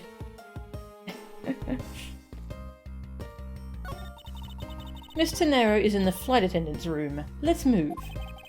That blue door over there leads to the flight attendant's room, sir. Alright, let's go see what Miss Tennero has to say for herself. After I re-investigate everything. Oh man, there's a really pretty lady in that plane over there. Arg! She's looking over here. Quick, sir, wave at her with me, please. I refuse to be your wingman on this.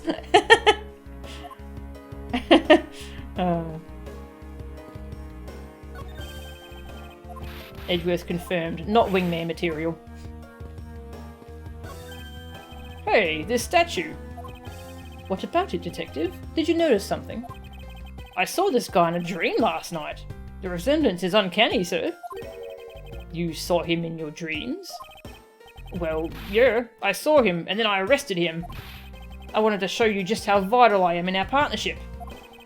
Being useful in your sleep is of no help to me in the real world, detective. Looks like we can't go beyond here, sir. Plus, the body has been sent off to the medical examiner's office for an autopsy. Okay.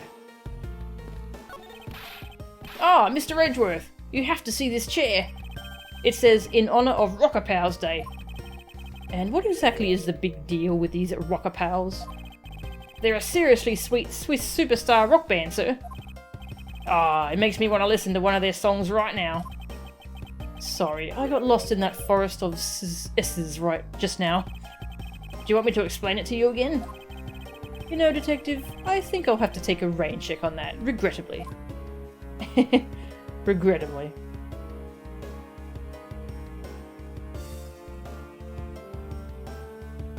You really wish Gumshoe had some random skill he was good at, but which was never relevant. Like being an accomplished pianist or flower arranger. That would be cool, actually. And he's good with electronics, since he made that bug sweeper. No. What was it? Yeah, I think it was a bug sweep. But that was relevant. Just need to drink some water.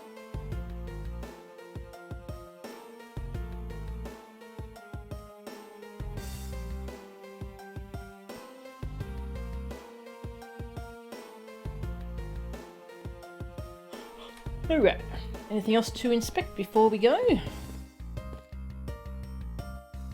Oh, we can go up here. Cool. The man in this seat was constantly drinking something. You know, right before payday, I do nothing but drink the soup for my instant noodles. That much sodium can't be healthy. You might want to go in for a checkup. Did you really think I was serious, Mr. Edgeworth? Wow, I'm sorry, sir. I'll never make another joke like that again.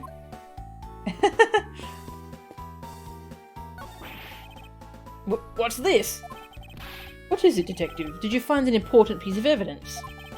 A giant parfait on top of bread and steak?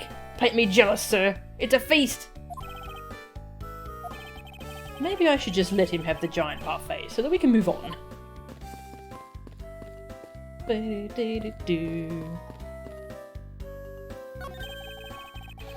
Mr. Edgeworth, I think you have too many red knights on this board. It's just your imagination. And it looks like that blue pawn is being completely surrounded by the red knights. Now you're seeing things. Sir? I don't think you're supposed to have lots of the same piece, like in checkers. I know that, detective. What do you take me for? This was my seat. Wow, you read law books even when you're flying, sir? Were you expecting anything less? Oh, come along, we must hurry to the crime scene. Hold on a sec. There's a different book stuck in here. Yes. Yes. The Steel Samurai's Detective Gumshoe, am I going to have to charge you with invasion of privacy? That's great.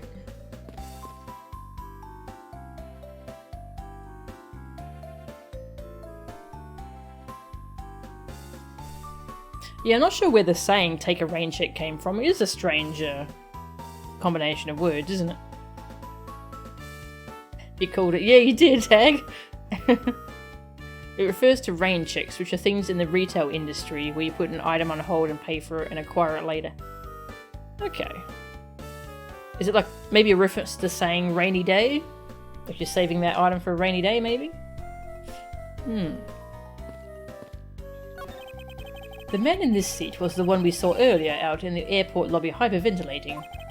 If he's so scared to fly, then why take an airplane to begin with? Yeah, if he's that scared, he should have caught a ferry or a cruise ship or something. By the way, were you okay with all the turbulence, Mr. Edgeworth? Yes, it was nothing I couldn't handle. I should have figured, right? As if you'd get on a plane if you were scared of them. Indeed. Aw. You worried about him. That's a really big floaty, but isn't it a bit too early in the year for swimming? Detective, that is not for swimming. It's a lifesaver. So you can't swim with one of these? No, I mean, I suppose you could, but that's not what they are intended for. Well then, see, it's the same as a floaty. You shouldn't go around confusing people, sir. Why do I feel like I've just kicked a puppy?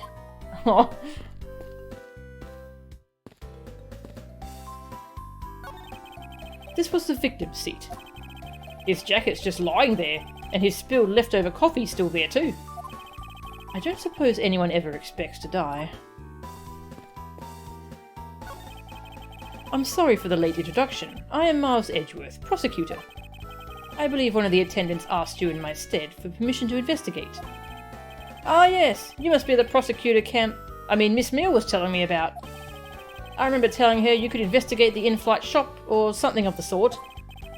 Then I guess it's true. Miss Tenera didn't ask him for permission on my behalf. Oh, sorry, I forgot to introduce myself. I'm the captain of... Thank you for your help. I think this is about all the useful information I'm going to get from this man. That was rude.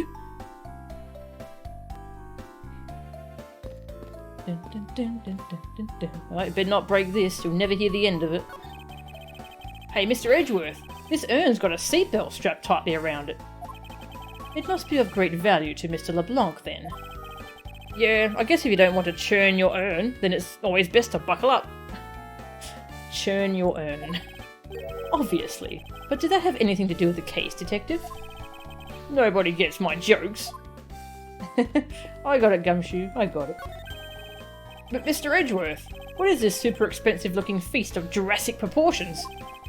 It's just the food they serve in first class. Wow! I'm so jealous, sir! I want to ride in first class sometime. Right. When pigs fly and I own my own private jet. If I may have a word with you, Miss Mule. No, you may not have a word with me. I want to assure you that the lady is a fellow prosecutor. Her name is Franziska von Karma. I don't care who she is. She's talking with Mon Capitaine. I sense Miss Mule is the type who considers every other woman to be a threat. And look at that poster? Yeah. Oh, a movie poster. So what's it for, sir? Licensed to love, laugh, maim, and murder. Apparently. Though I don't know what it's about. Oh, that movie is the in-flight special. I can't recommend it enough. Ah, when you talk like that, you sound just like Miss Rhoda. And you know how I hate it. I'm sorry. I didn't mean for it to come out like that, Cammy. This man really needs a solid crack of Franziska's whip.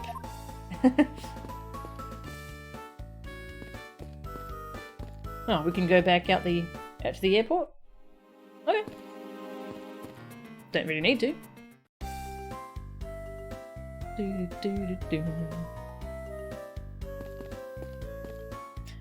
You used to have hair that long, you're such a pain to take care of. Yeah, my hair is nearly that length now, actually. Nearly.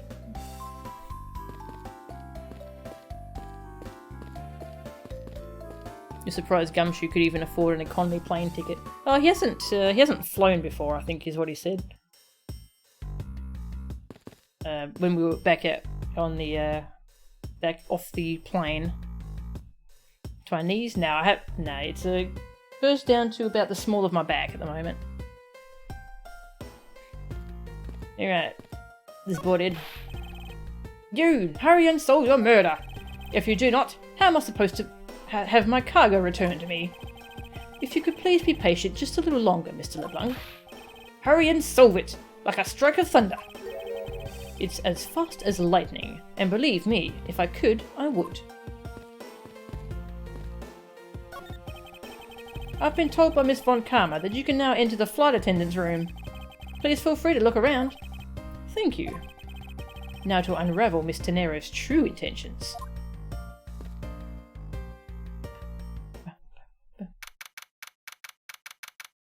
March 12, 2:23 PM. Flight attendant's room. So you're the one that poked around inside this plane without the captain's permission? Deviating from the flight attendant's manual is very unbecoming, you know. What were you hoping to accomplish by doing that? Miss Tenero. Ah, Mr. Edgeworth. You're here too? Can you please help us and shed some light on why you did what you did? All right. But we've got to look around first. It's pretty easy to tell who sleeps in which bunk just by looking. I am almost certain that the well-kept one up top belongs to Miss Tenero. Ew, this bottom one is a giant mess. You sloven, squalid scoundrel of a man. You dare to scrutinize a woman's bed and invade her privacy? Yow! There are some things in life best kept to yourself, detective. This door leads to the cargo hold. But I can't let you through without Miss Von Karma's express permission. That's not a bad way to handle this situation if it was any old case, but this isn't. So between you and Miss Von Karma, who's better at their job? Oh, there is no comparison to be made, detective. None. He didn't want to say it out loud because she's right there. Cammy? That was the other flight attendant.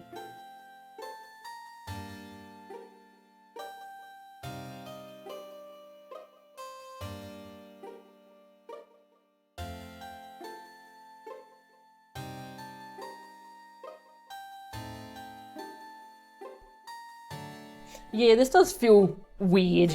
This is kind of their bedroom. This doesn't feel right. Anyway. Well, go on. Let's hear our troublesome attendant out. In due time, I do have one thing I'd like to ask you. Yes? Do you plan to continue using that whip for the foreseeable future? Of course! I've wrangled many a testimony out of people thanks to it. Yeah, and probably a whole ton of yelps too! And I'm willing to bet that the majority of them came from you, Detective.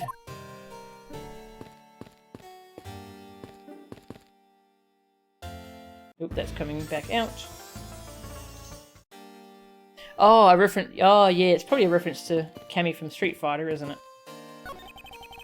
So these are the attendants' lockers, huh? Let's hurry up and examine them, sir. Why must men always be so rude? Besides, who exactly gave you permission to search the attendants' lockers? Wait, Detective. It would be uncouth of us to look in a woman's locker without her permission. Yeah, I guess so. Plus, I filled this murderous draft, and I can sense a whip not far behind.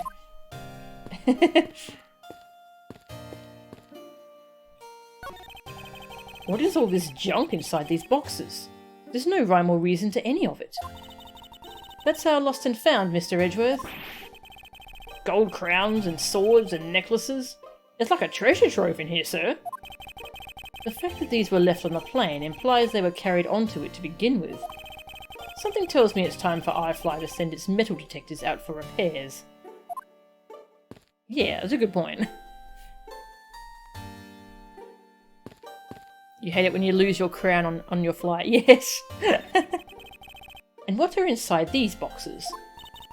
Oh, those are some souvenirs I bought in Virginia. There's so many! There's even a second box! Well, yes. I find that folk art from around the world does great things for my creativity. Those suitcases certainly could have done with a whole lot less of your creativity.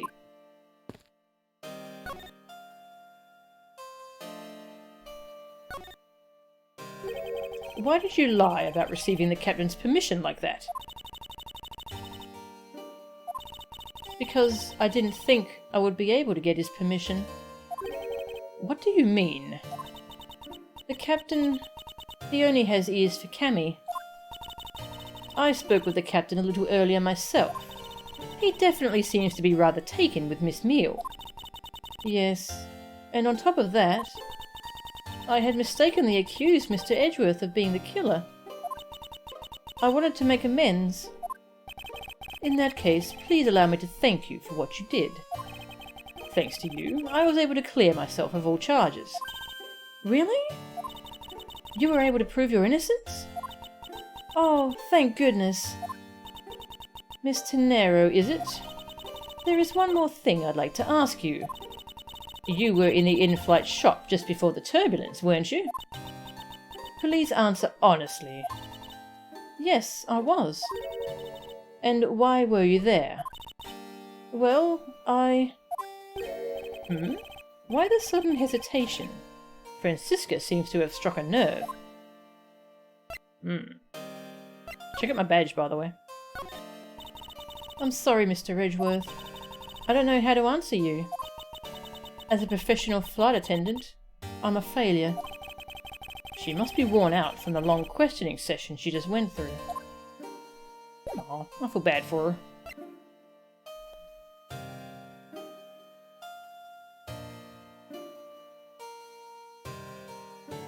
Tenero's sad sprite is surprisingly effective. Yeah.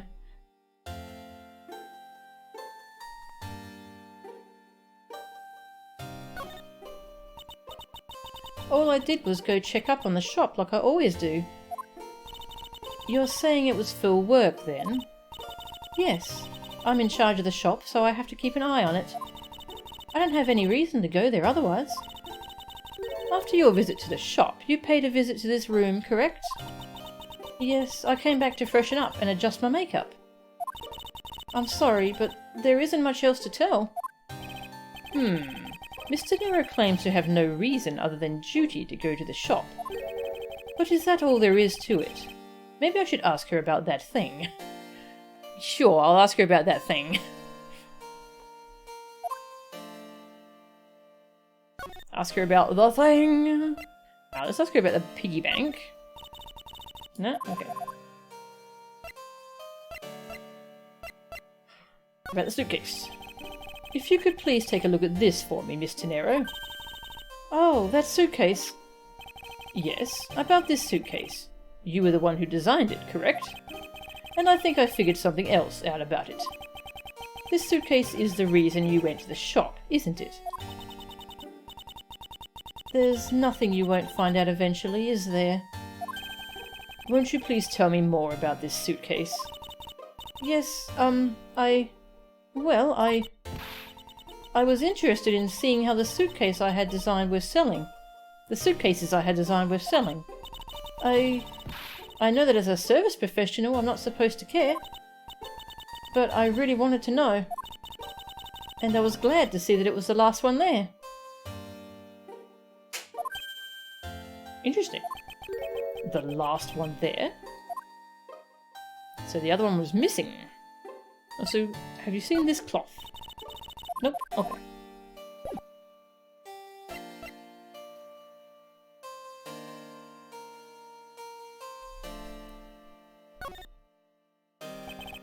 So you're saying, Miss Tenero, that the suitcase in question was the last one? Yes, they're just so popular. They're practically flying off the shelves. That's not exactly the impression I got. The one in the shop is most definitely the last one. Well, we're currently looking at that suitcase. Really? Then I guess we sold all of them. Thank you very much for taking the last one. I didn't say anything about buying it. Then say you'll buy it. I'm sorry, I can't. But why? I think it'd go great with your complexion, Mr. Edgeworth. It really suits you. I guarantee it personally as a service professional. Well, that is... How should I put this? It's hideous. What? Maybe that was a bit too direct. Moving on, my issue with the suitcases isn't the design, it's the number of them remaining. Remaining? There were 2 suitcases in the in-flight shop when I investigated it. 2? But that's impossible. I'm sure there was only one. Looks like her story has generated quite the contradiction. When I left the shop, I'm positive there was only 1 suitcase left. Something is amiss here. What could be the meaning of this inconsistency? They literally threw off the shelves. A slapping sound? Which slapping sound?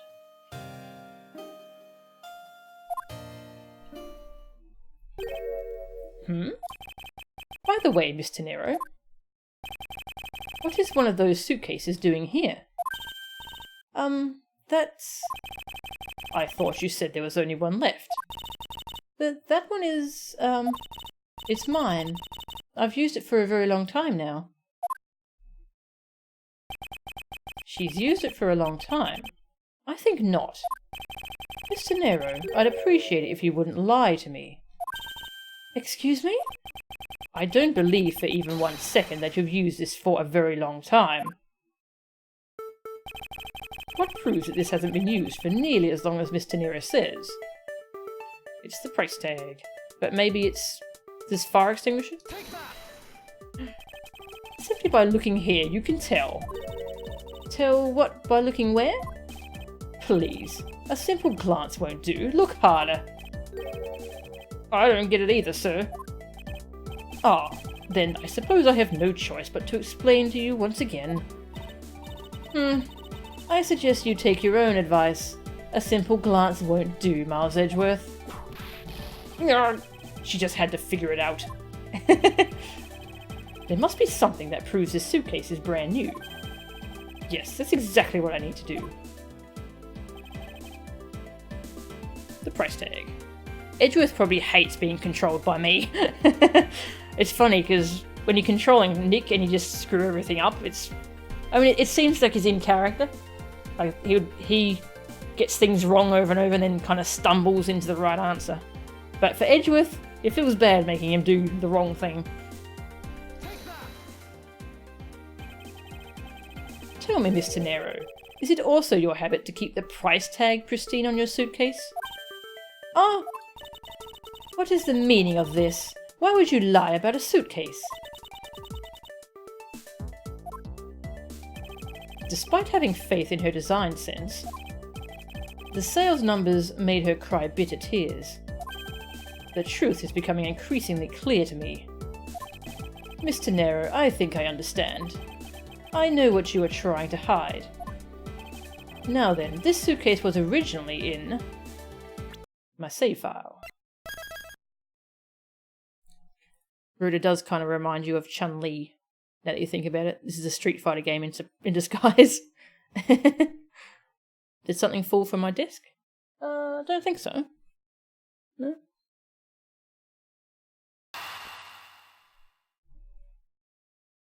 Oh, I wonder what game over we get if we run out of health here. Let's find out. I think it was in the shop. So my theory is that they're selling really poorly and she feels bad about it, so she took one to try and pretend that they're selling. Yeah. So I think the in-flight shop is the answer. Let's try the other answers. This suitcase was originally in this flight attendant's room. So now you believe what I said about it being my personal suitcase? No, not at all. It was here, but then it was taken to another location, and I refuse to stand by while a villainous man vilifies a woman with such vile tactics.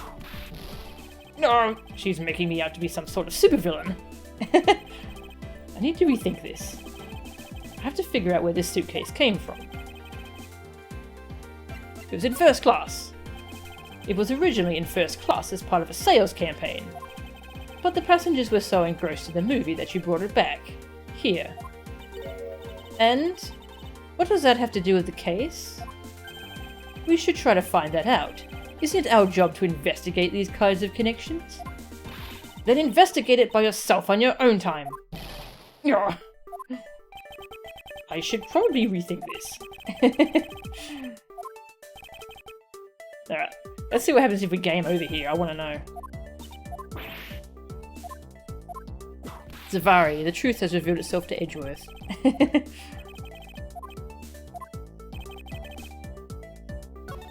Yeah, they're being sold on a plane instead of in the airport. Also, they're $1,200 and they're hideous. There's a lot of things wrong with these suitcases.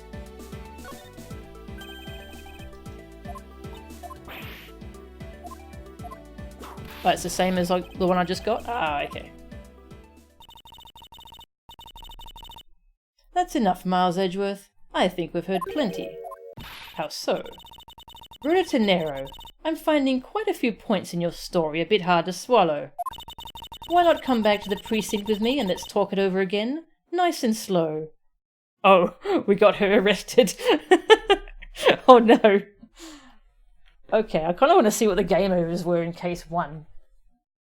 I'll probably do that on my own time though, unless people want me to check it out on stream at some point. No! Help me, Mr. Edgeworth! Miss Tenero!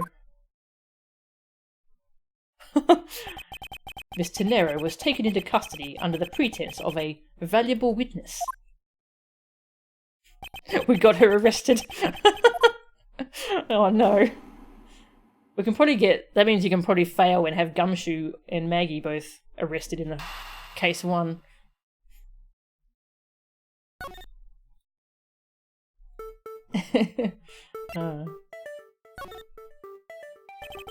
Seeing as how the price tag is still on this suitcase, one can only assume it was out on the floor for sale in the shop. And the person who brought this suitcase was... Well, we got quite a few people in our thing now. It was Francisca. She totally bought it. This is the person who bought the suitcase. Sorry, but I don't understand your line of logic at all. Care to explain why you chose to finger that person? Again, wording. If that's how you're going to play this, then I'll admit that I was wrong. Instead of basking in your great admission, perhaps you should spend time thinking. Yeah. Alright, I will rethink things, but there really is only one point I have to focus on. The suitcase was on sale at the in-flight shop.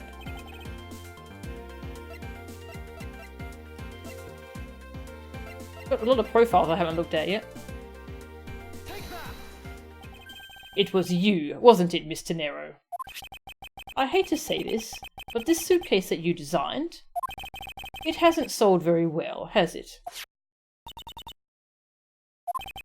You saw how poorly this design that you poured your heart into was selling, and were deeply hurt.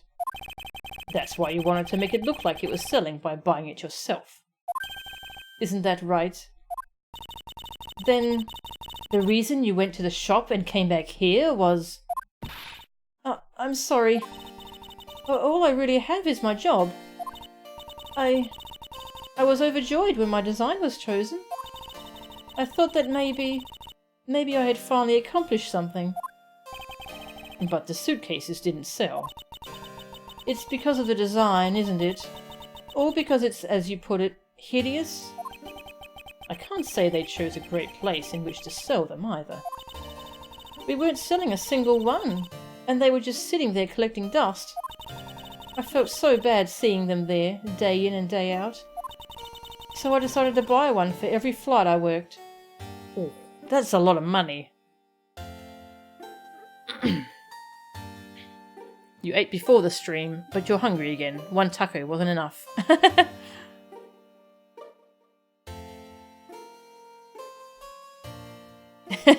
What did I get by wording? You didn't quite get it. Can I explain in detail, please?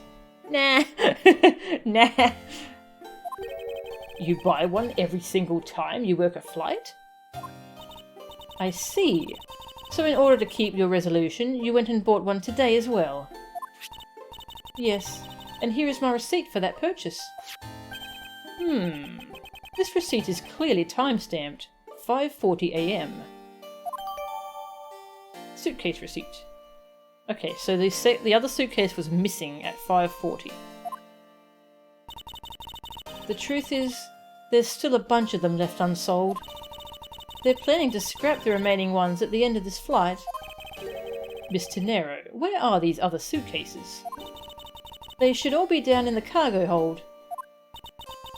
Then the suitcase the killer used could very well have come from the cargo hold.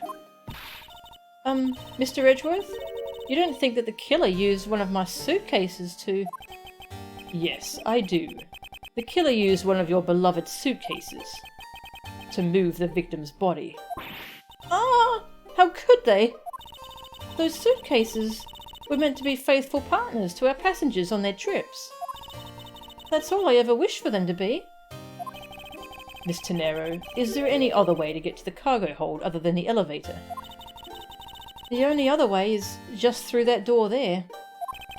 And what about security? That door has no special lock installed, because just to enter this room, you need a special key card that only crew members have access to. Which means that the culprit is someone who can enter this room, eliminating the passengers and leaving only crew members as potential suspects. I think the suitcase was $1,200 from what we inspected earlier. We can have a look at this receipt though. Bought at the in-flight shop and left in attendance room. The timestamp says 5:40 AM.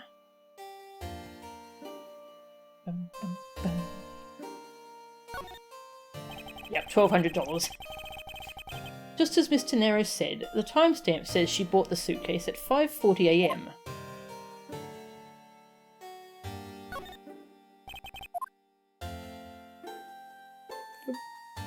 That's right, X and Y. There we go. No, okay. I was expecting to find something interesting on the back, but nope. Alright, what haven't we looked at yet? Profiles. Cami Mule. Age 24, gender female. An iFly Airlines flight attendant charged with taking care of first class. Franziska von Karma, age 19, gender female. Daughter of my mentor, Manfred von Karma. Prosecutor, came here on assignment. Dick Gumshoe, age 32, gender male. Homicide detective at the local precinct, in charge of the initial investigation. They never change his description, do they?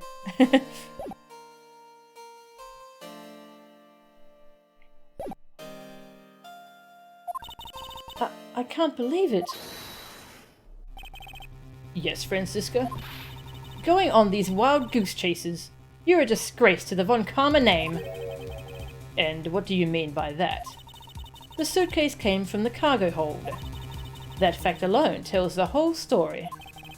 Yes, which is why I said the culprit must be a crew member who used their keycard. Miles Edgeworth, you're proposing that the killer rode the elevator from the cargo hold, correct? Yes, that's the only realistic possibility. That other attendant, Miss Meal. I asked her earlier, and she had this to say. Francisca got information out of Miss Meal. In order to make the elevator go down to the cargo hold, a different keycard is required. A different one? Yes, and the only person who holds that particular card is you, Miss Rhoda Tenero, and only you. No! What? Is this true, Miss Tenero? Yes. I keep that keycard in my locker at all times. Could you please show us that card right now? Yes. Hold on. Let me guess, it's missing? Ah! I don't believe it. What's wrong? The keycard. It's gone. Very clever. Pretending that your card was stolen, when in fact you're just trying to hide it from us. You've really thought this through. But wait! It's not like that. You can tell us all about what it's like down at the station. Officer, arrest this woman. Yes, ma'am. Mr. Edgeworth. Rope.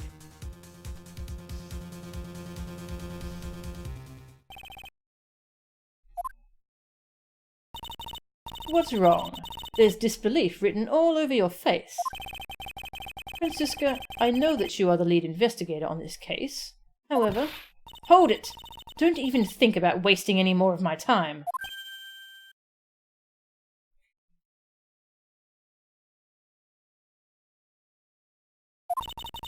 You know the rules as well as I do. Evidence speaks louder than words. Even if this isn't a courtroom, that basic tenet still applies. I intend to investigate the cargo hold now. What will you do, Miles Edgeworth? I intend to do likewise. To be continued. Well, I mean, I guess our suspects are her and Cammy. What's up with Cammy? Why would she kill that guy? Why would anyone kill that guy? I've no idea of a motive at this point in time. Alright, well I think we will stop now because my throat's getting sore. And it's 8 o'clock. Oh my gosh, I need food. Save the video game. No worries panicking, I'm ending the stream anyways. Hope you enjoyed dinner. Oh, we'll check out the cargo hold next time. Cammy killed him because he talked to the captain. She can't have that. Alright, thank you all very much for watching. That was fun. I'm enjoying this. I suppose next time, depending on how long this case is, we can maybe finish the case and then play some Mario Kart. Because I've been wanting to play more Mario Kart. Let's see. Anyone streaming at the moment?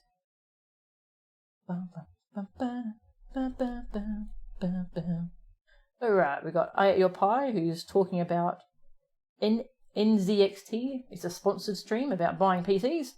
Or we got Dark Twinge playing Coin Crypt. Coin Crypt's pretty fun actually, that's a cool roguelike thing. I'm going to raid Dark Twinge again. Thank you all very much for watching.